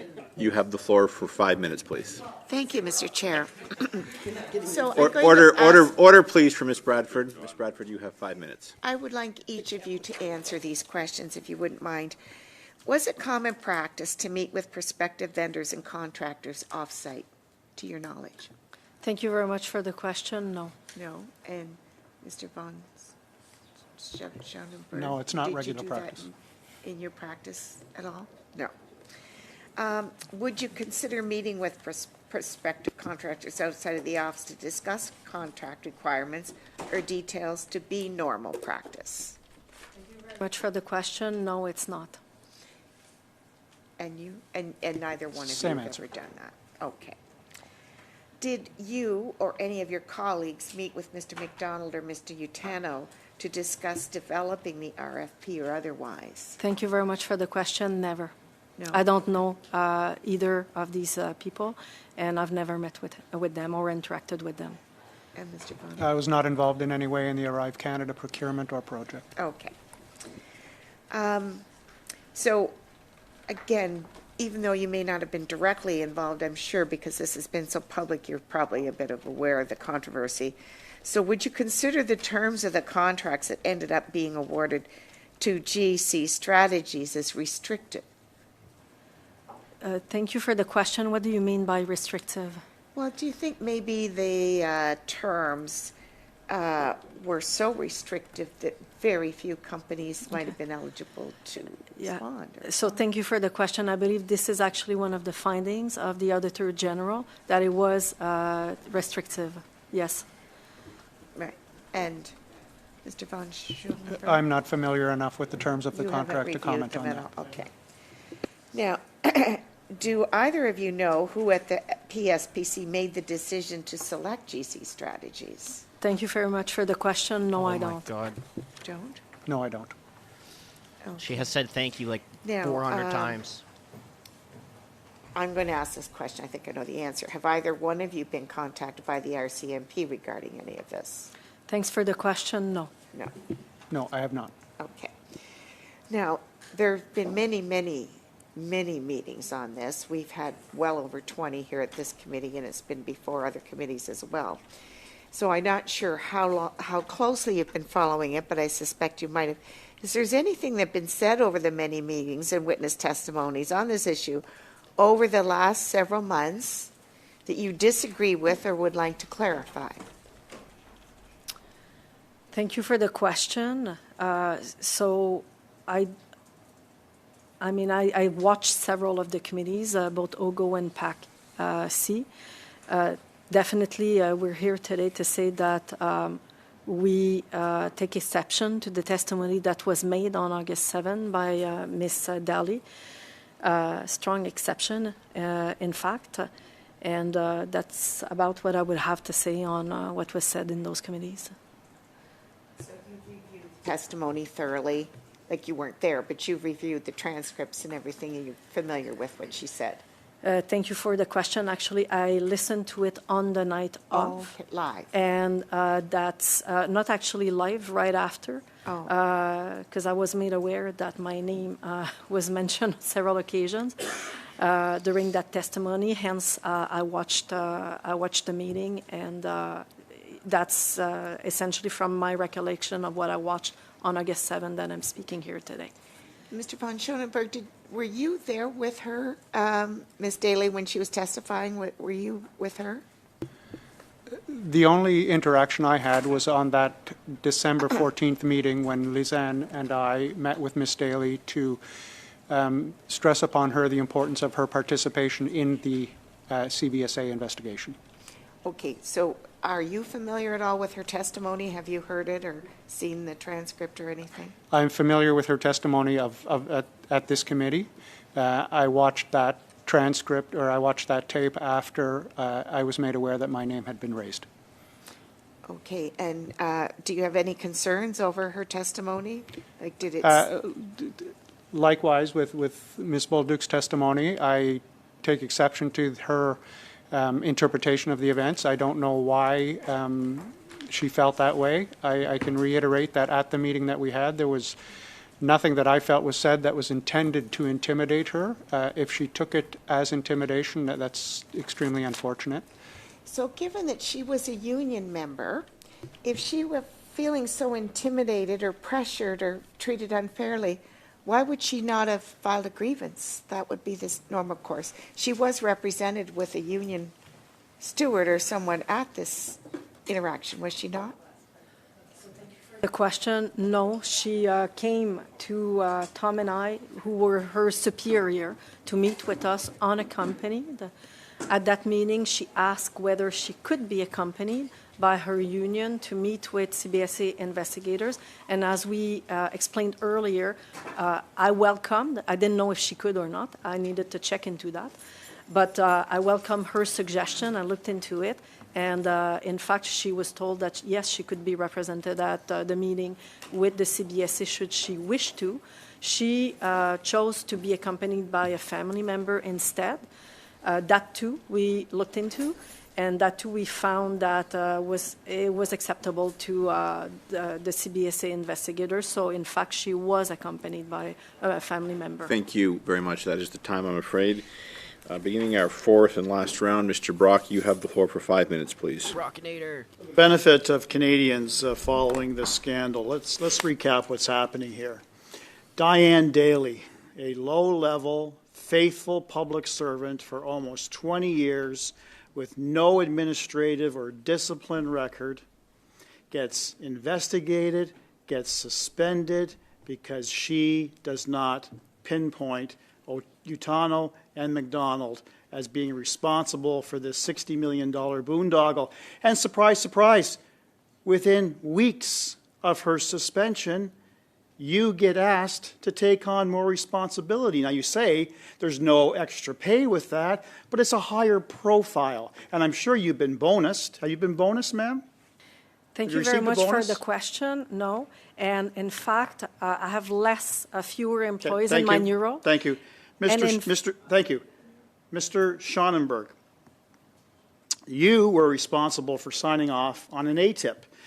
ATIP A-2003-00431, requested by Cameron McDonald for emails sent and received from Diane Daly, Ms. Bolduc, and yourself regarding keywords, CBSA, investigation, interviews, any and all participation between December the 11th, 23 to the present date, February 16, 24. You then, on the 19th of February, 24, provide an interesting commentary in your response from the PSPC. The matter to which this relates, the investigation, could result in future litigation. So Mr. McDonald, through the legal channels of going through an ATIP, does not receive the information you request because you're protecting it. So I'm asking, why is the PSPC hiding documents that are legitimately being asked for, and who gave you that direction at PSPC? No one gave that direction. The recommendation form is exactly that, a recommendation form. It's common to indicate that there could be potential litigation associated with a file when providing documents. It is the ATIP office within PSPC that makes the determination of what should be released or what should not. I call that obstruction of justice and deliberately withholding key relevant information. Now, for the benefit of Canadians, let's recap what has happened through this entire scandal. I know you're shaking your head because you don't agree with it, Ms. Boldock, but this is exactly what happens. We have ministers denying any and all responsibility. We got a corrupt prime minister denying any and all responsibility for this boondoggle of $60 million. Point of order, Mr. We've got deputy ministers. Point of order. Yes, I know our honourable colleague was a former prosecutor. He knows using language like corruption is a criminal offence. There's been no criminal investigation to the Prime Minister. I would ask him to retract those comments. And if he wants to get into an investigation, Mr. Dre, we have two witnesses and get on with questions. Gentlemen, cease. So, Mr. Dre, I do try to maintain decorum. I do also try to give members latitude. And when I hear words in this committee that are permitted in the chamber, I do let them go as kind of the reference point. So, Mr. Brock, you have, and that is by the chamber. I mean the House of Commons. Mr. Brock, you have the floor again. We have presidents, we have deputy ministers who have deliberately lied and obstructed our ability to get to the truth. And then we have two individuals who called out the lies. Mr. McDonald, Mr. Utano, immediately suspended without pay. Now that's been resolved, the pay issue. They're still suspended because of the use of counsel. And then we have Diane Daly. Again, does not corroborate or put in those missing pieces of the evidence that you refer to. Lo and behold, a 20-year career up in shambles. Now she's suspended because she's not towing Justin Trudeau's line that no one higher up than these low individuals were responsible for choosing Kristian Firth and GC strategies.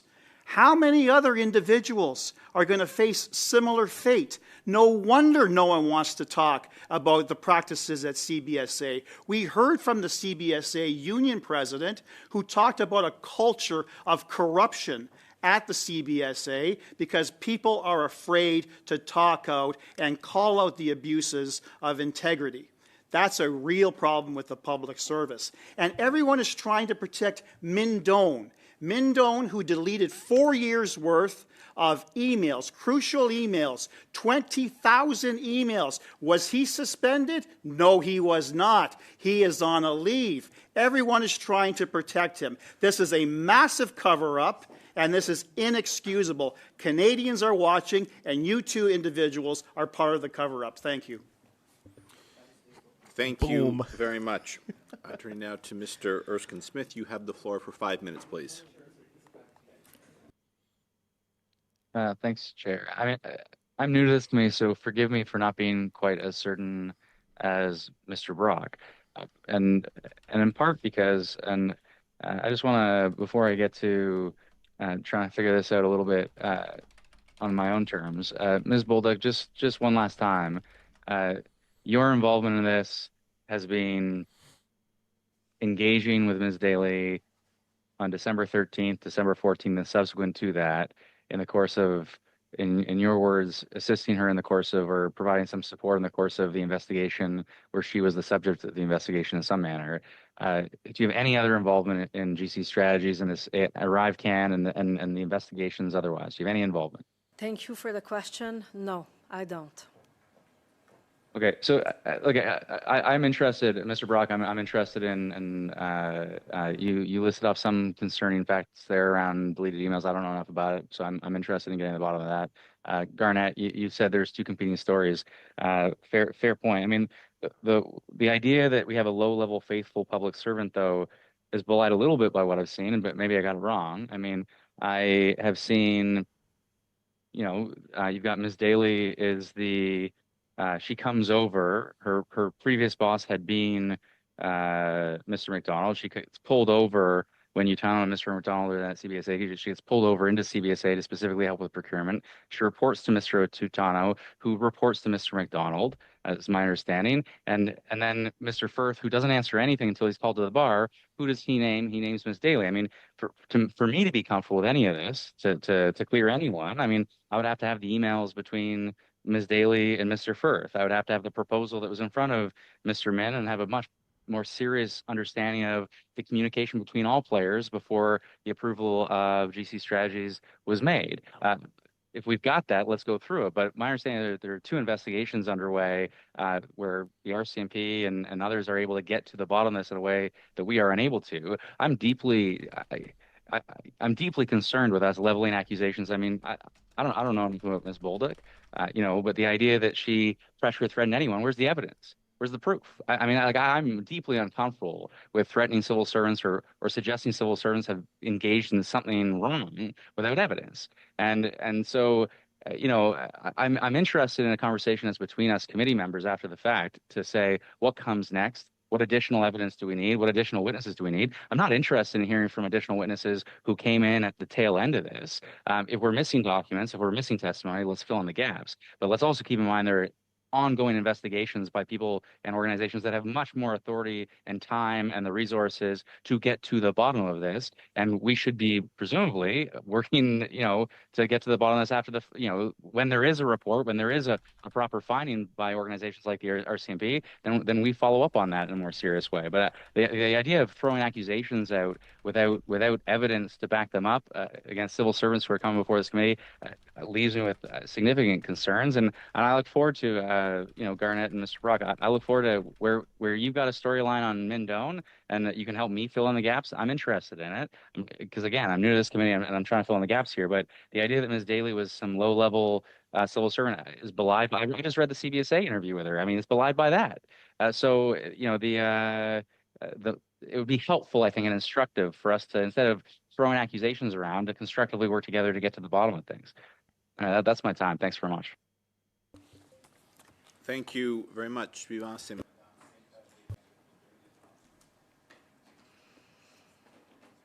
Pour continuer dans la même lignée de questions que tout à l'heure, Madame Bolduc, I'd like to continue with the question earlier. Was there a question either formally or informally about the first witnesses about committee in 2023 and the one in December, and then Ms. Daly's testimony in January? At the time, I was Director General in a sector that did not deal with professional services. I was Director General of an area which had to do with real estate. And so I was dealing with that and not ArriveCAN at the time.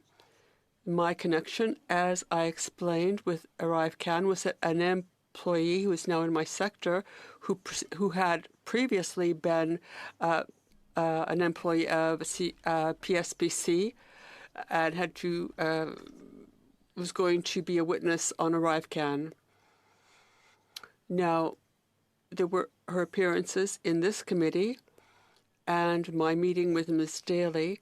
I was interested in ArriveCAN when I was asked for my services. It was in April 2024. I was asked to take on this new role. That's when I got interested in what was happening in terms of professional services. You weren't interested in what was happening on the other team, even if Michel Lafleur called you in September? You never spoke about this with anyone? Not specifically about Ms. Daly or her involvement. As I explained, when I was contacted, she was a witness. I met her as an employer, and I learned a bit after she did that she was under investigation. Now, I understand you've said that it's important for you to deal with the members of your team. Why did you think that you, although you'd never met this person before, that you were the right person to accompany someone who was under stress, who didn't want to go. You could have asked Mr. von Schoenberg or her immediate manager. Don't you feel that you sort of were too proactive then when this was not expected of you? Now, one might think that you were ordered to do it. Well, that was not the case. I got no order to meet with Ms. Daly. From my point of view, from my perspective, she expressed the need to feel supported in a very difficult undertaking. And because I was Director General, and from my point of view, I felt if I got involved and I showed that I was interested in her situation, she would see that as support from her organization. Thank you very much. For 2.5 minutes, please. Thank you very much, Mr. Chair. I want to continue on this, what is a very obvious gap between the former TBIPS program and what you've been asked to do, which is largely reform the program. Is the concern of companies like GC Strategies, Cordix, these other random players, to be just really frank, in terms of if you had to look at a list and you've seen Amazon Web Services, you've seen Microsoft, you've seen big corporations bidding on these government contracts, but then say, well, we're going to go pick this 2-person company, GC Strategies, to just dole out a bunch of money, and it's going to go under no periodic review. That seems to have been the process, even though there's good policies in place. I reviewed the policies in TBIPS. Why weren't they followed and why weren't they enforced? Thank you very much for the question. So as I've explained previously, we've already put in place measures to address concerns. No, sorry, I'm trying to understand what happened in the ArriveCAN situation. The Auditor General tables a report. It's our committee's job here to understand how she comes to findings that are incredibly damning, concerns that Canadians have. Her office found that there was evidence of instances where people were being taken out to fancy dinners and lunches. She in her report suggests that in addition to these fancy dinners and lunches, that they were known personally to individuals within the public service. My question is, how is it possible that the rules which are in place, which outright ban and say no way can a public servant be meeting with these people inside of a restaurant, took place? Where was the critical system failure? How do we fix the critical system failure? That's largely your job, to fix that system. Can you give us confidence that you understand the issue so that can be actually fixed? Is a company like GC Strategies able to do what they did again, but do you understand how they did it? So thank you very much for the question. Again, I was not part of the procurement process at the time of ArriveCAN. View of what happened at TBIPS, now that you're reforming it, it seems like a big job. It's really important that you, as the official there, understand precisely what went wrong, whether that was within enforcement, within the initial procurement. Was there an individual or set of individuals that were bribed, that were taken to dinners, that got GC Strategies on there? I'm not saying that happened. I'm saying that's a really hard fact to miss in the Auditor General's report that deeply concerns me. How do we, or what is your understanding of what took place to get GC Strategies on a list of preferred contractors? How was that made possible? So one of the new measures that's in place currently is that vendors are required to adhere to a code of conduct. It is part of mandatory clauses that are part of our contracts now. And so I can't speak for the behavior of individuals or vendors in that respect, but certainly, like you said, the policies and the procedures are in place. Thank you. That is the time, I'm afraid, for the TBIPS list. Up next is Mr. Genuous. You have the floor for 5 minutes, please. Hey, there you go. You get Genuous again. Mr. Erskine-Smith said he noted that there are some documents that he'd like to have that would be useful. Of course, Conservatives would support any request for government documents that he would like to make that would further his understanding of this issue. So fire away. You won't have any opposition to that. Ms. O'Gorman met with PCO right before her testimony. To the officials here, did you meet with PCO at any point regarding the investigation that's happening or your testimony at committee? For a question, never. You've never met with PCO? No, I have not met with PCO regarding this affair or the last time I met with PCO was actually when I was with Indigenous Services Canada, so I was not even with the Department of Procurement. I'm going to come back to that, actually. But just in response to my earlier line of questioning, we have this internal investigation, allegedly. That internal investigation reports to the internal chain of command. That's what an internal investigation is. Meanwhile, though, we have an internal factional conflict between public servants who are accusing each other of lying, falsifying evidence. And that internal investigator reports to people who have already taken positions in the context of that internal conflict. That obviously raises significant concerns about the ability of that internal investigation to be genuinely impartial. So do you think that an external investigation, external to the CBSA, would help to clear the air more than the internal investigation? Well, thank you very much for the question. There has been external investigations. The Auditor General did investigate, so did the Procurement Ombud. And in matters where internal investigations led to the need for the RCMP to get involved, my understanding is that the RCMP was asked to step in. Right, but just to emphasize here, the Auditor General and the Procurement Ombud's work focus on some of the significant failures of the process, but they're not geared towards identifying individual culpability for things that have happened.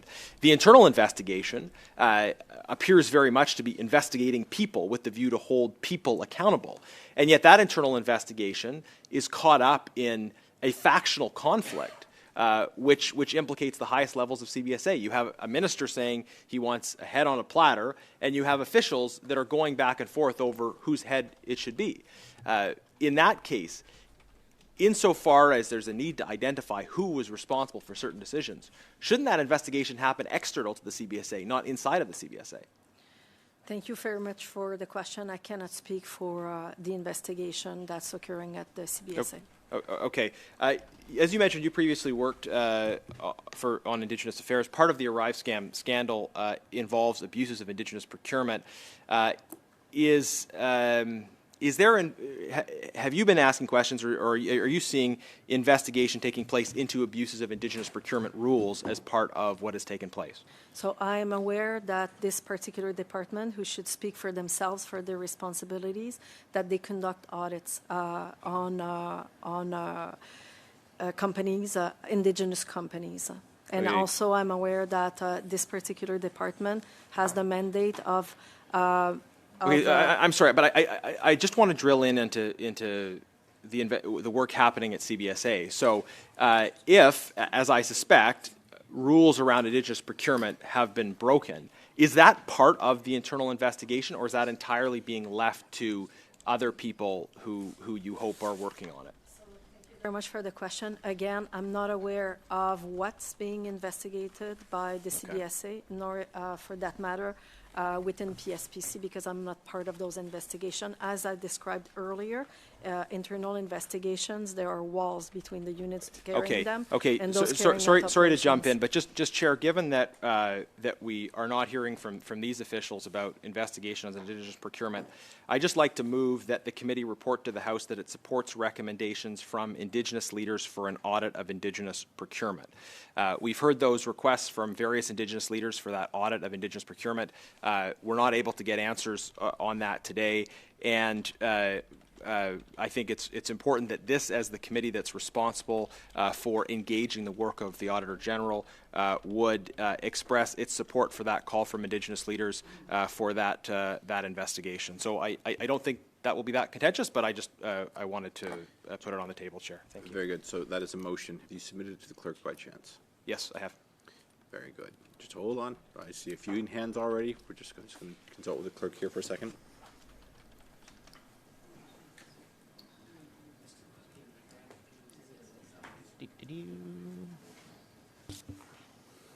Okay, so now they're going to vote on the motion. I don't think they have much longer left, to be honest. So the clerk's going to send it out. Then I have on a list Mr. Drouin, puis après ça, Mr. Desjardins. and then I'll go back. Mr. Genuous, you sound like you were done, so I'm going to go to Mr. Duderain so we can move things along. You, of course, will have the right to come back to you if you so indicate. Would you like to wait until you have the copy? Yeah, that's fine. I'm just going to suspend for... He has moved the motion. Yes, well, I'm suspending right now until you have it, and I'm hopefully going to bring you back. Ça va prendre 30 secondes, une minute au max, but It'll take 30 seconds, a minute. Time and come back in 1 minute. That translator is way too loud. Way, way, way too loud. Okay, so they got a minute, I guess, while they're translating it and handing out the motion. I can't see the motion not passing. That's definitely going to pass. I can't see it. I can't see it being stalled by anybody. I think most of the Liberals will vote in favor. NDP will vote in favor. Bloc will vote in favor. Hopefully it's just UC, unanimous consent, and they can just deal with it quickly.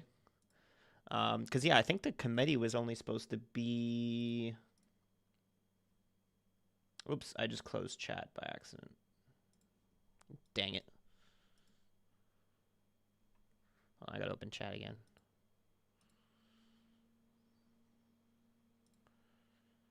There we go. Oh, wait. Nope. There we go. Okay.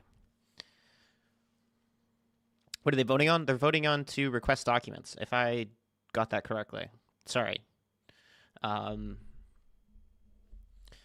While they're doing that, hopefully they're not going to take too long.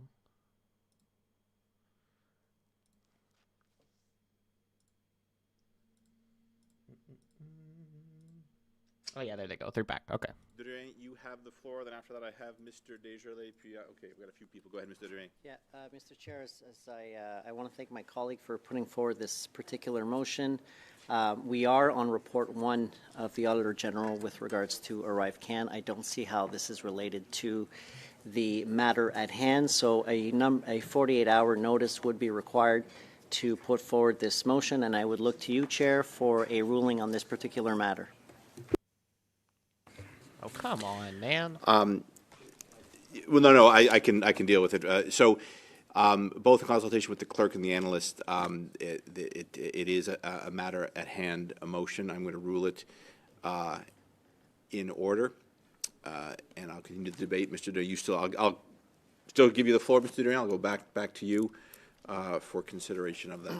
Can you explain to me why is it in order with Report 1? We have, if it was specific to one particular company within Report 1, then I would be more inclined to say this has to do with Report 1, but it does not. It is a very general motion. I would challenge the chair if it's so, but I will wait for your rationale as to why it is in ruling. So, I rarely do this, but I'm going to turn this over to the one of the analysts to speak to it. Just generally why they felt it is in order, and I'm relying on them for my reasoning. And of course, you're welcome to challenge it after that fact, Mr. Duderain. Gentlemen, please. Thank you very much, Mr. Chair, and good evening to the members of the committee. In examining the words that were laid out for the motion in question, it was my understanding through the analysis of the words as it pertained to Indigenous procurement and the study of that, that given that part of the ArriveCAN application was developed and procured using a vehicle that was a set-aside for Indigenous procurement, that that the spirit of the motion tangentially does touch the topic and growth study at hand. Thank you very much, Mr. Duderain. You have the floor again. Yeah, again, it's a very broad analysis in terms of anybody could make that particular argument. If it was specific to a company that was mentioned in Report 1, I would be more inclined to say 100% I agree, but it's just a general line. I mean, I could have made a motion to say we support the recommendations to support procurement in Canada. Well, obviously, I'm going to find the word procurement in Report 1, but again, it's very general, not related specifically to the matter at hand. I don't see the conclusion and the relationship between what we are studying right now and what Mr. Genuous has proposed. So I will challenge the chair. All right, so the option is to challenge. The chair's been challenged. Clerk, if you could take the roll call vote. Pardon me? No, you don't challenge. There's no debate when the chair's challenged. So my ruling is the motion is in order. I'll let, and if shall the chair, well, Yeah. Okay. over to the clerk, please. Okay. The question is that the chair's decision be sustained. Ms. Bradford. No. Monsieur Drouin. Contre. Mr. Erskine Smith. Oh. Mr. Maloney. No. Miss Yip. No. Mr. McCauley. Yes. Mr. Nader. Yes. Mr. Jenis. Yes. Madame Sinclair Desgagnés. Non. Mr. Doesn't Desjardins. pass. Yes. 6-4. Or 7-4. 6-4. 6-4. So 6, yay, 6. Sorry.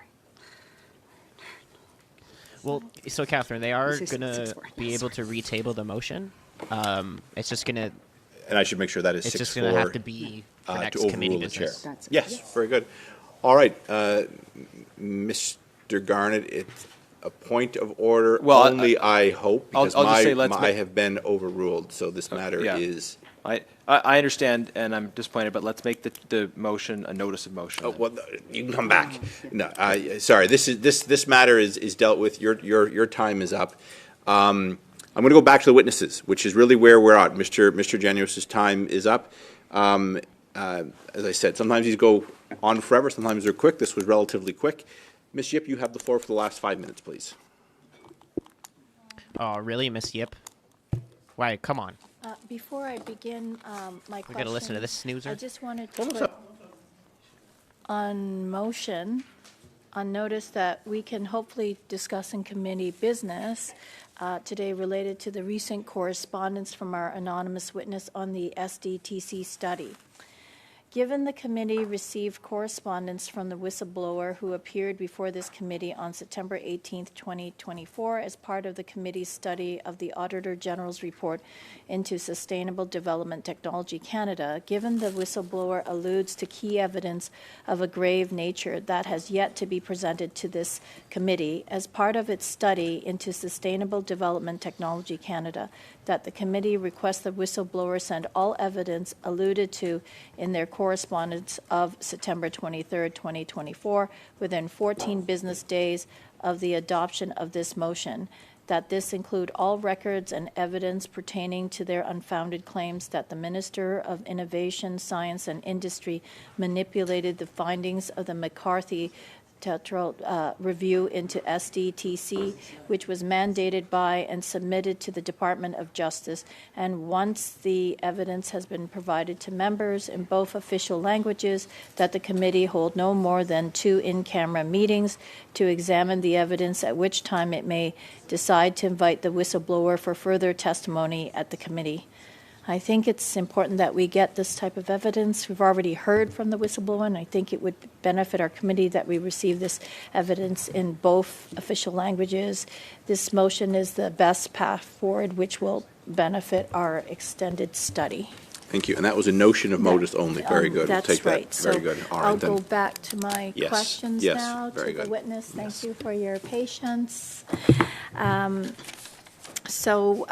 direct this to both of you.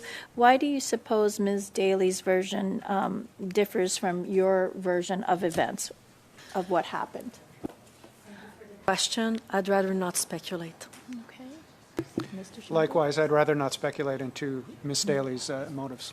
And if I may, Yes. there are investigations underway, and I think that it would be wise to let those investigations conclude. Okay. In your testimony, you mentioned that you are there for your employees. So how are you there for your employees, and were they involved in any way? Thank you for the question. Are you referring to other employees? You mentioned earlier. In general. So in general, yes, when something out of the ordinary, and this would qualify as something out of the ordinary, occurs, I do step up and support my senior directors as well as my managers through those occurrences. Managers have a lot on their shoulders, generally speaking. They're not aware of every single rules and policies and so on and so forth. They deal with the day-to-day. They deal with the employee on a day-to-day. My view is that we, management, executives, should be there for them when necessary. Okay. And did you want to finish your comments? You were in the middle of talking about the new position of the quality review. Yes, I can speak something to about that. So 236 files reviewed, and okay, perhaps you'd like to finish. Okay, thank you very much. So this is part of the new measures that are being implemented as part of a large modernization of procurement in general. But in particular, this will be beneficial to the specific commodity area that is the procurement of professional services. So as part of the procurement branch that I belong to, there is a new position. So it's the Chief Quality Assurance and Record Compliant Officer. And essentially, the office is called the Contract Quality and Records Compliance Office. And so they were set up early in the fiscal year. And several executives within the procurement branch have already contributed to reviewing, from memory, 266 files under this new regime for compliance in terms of record keeping. Again, we've heard from various audits and reports, and through committee work as well, that there are gaps in documentation, so the department is taking action to remedy this. Is there anything else that you would change or recommend? In general, in terms of procurement, I think there's a lot of work that's underway. So I'm actually pleased to be part of the modernization of the procurement of professional services. And of course, the department and we public servants always strive to do better. We, again, take at heart recommendations that are made from audits and reviews. And so we're implementing changes in addition to what we see in our own world that requires modification. So there's been already a number of changes over the last couple of years, even before these committees, and then even before there were reviews and audits. So, for instance, the electronic application, the electronic procurement system, which was implemented, the interface with outside vendors is now Canada Buys, and is an easier application to use from outside, from external. So this is just one of the areas that within ourselves, within the work that we do every day, we identify as needing modification, and action has been taken in that respect. And we will continue to strive to make modifications that improve procurement processes within the department. Thank you. Thank you. That is the time, Ms. Ship. Thank you. I'd also like to thank Ms. Bolduc and Mr. Von Schoenberg for your testimony and your participation and your patience tonight in relation to the study of Report 1, ArriveCAN. Vous pouvez soumettre des informations supplémentaires à la greffière. I'd like to submit the following. Holy smokes. That translator is so loud. I gotta mute the thing for a sec. And then we'll come back here and just get to our business at hand, dealing with the budgets. I anticipate it could take a few minutes, but that will be up to members to make that determination. So I'll suspend for about 3 minutes. Okay. So, yeah, that's it. The witnesses are now going to leave, and whatever they have left here is just committee business. So they're going to basically talk about what's going on. I know, he's so loud. Like, their audio today was awful. Do you know how many times I had to change the volume from low to high because they couldn't get their audio leveled properly? It's absolutely ridiculous today. And that translator was way too loud. But yeah, that's pretty much it for this committee. The only little bit of time that they have left is going to be for motions moving forward, how much time they want for these in-camera meetings. So that's pretty much all it for the witnesses and stuff.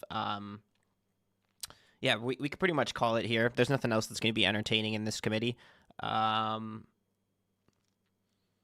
Just checking chat here for a sec. But yeah, that was pretty much it for today. We had a really good stream with the question period, and we had a pretty good committee here. I thought Brock's testimony was crazy. I mean, that was he just smoked her. Garnet had some pretty good testimony. So did MP Kuzi. But yeah, that's it. I'm going to be live tomorrow for question period, and then that's pretty much the only live for the rest of the week. Fridays are really nothing. There'll probably be another committee that'll be live for tomorrow as well. I do have to go and check what's on the agenda for tomorrow, and I'll let you guys know in the posts. But yeah, definitely question period, and definitely there'll be some clips that I haven't caught up on so far this week, so I'll be putting those out on the channel. And yeah, of course, thanks Data for coming in. Appreciate everyone. Savage, Chris. I'm missing some names. Tracy, Catherine, Gucci. My 2 cents. I always appreciate seeing you guys in the chat. There's probably some other names I'm missing here too. So, but anyway, I'm going to go ahead and call it here, and I will see you guys tomorrow for question period for sure. Cheers, guys. Have a great rest of your evening, and I still got to work on some clips, so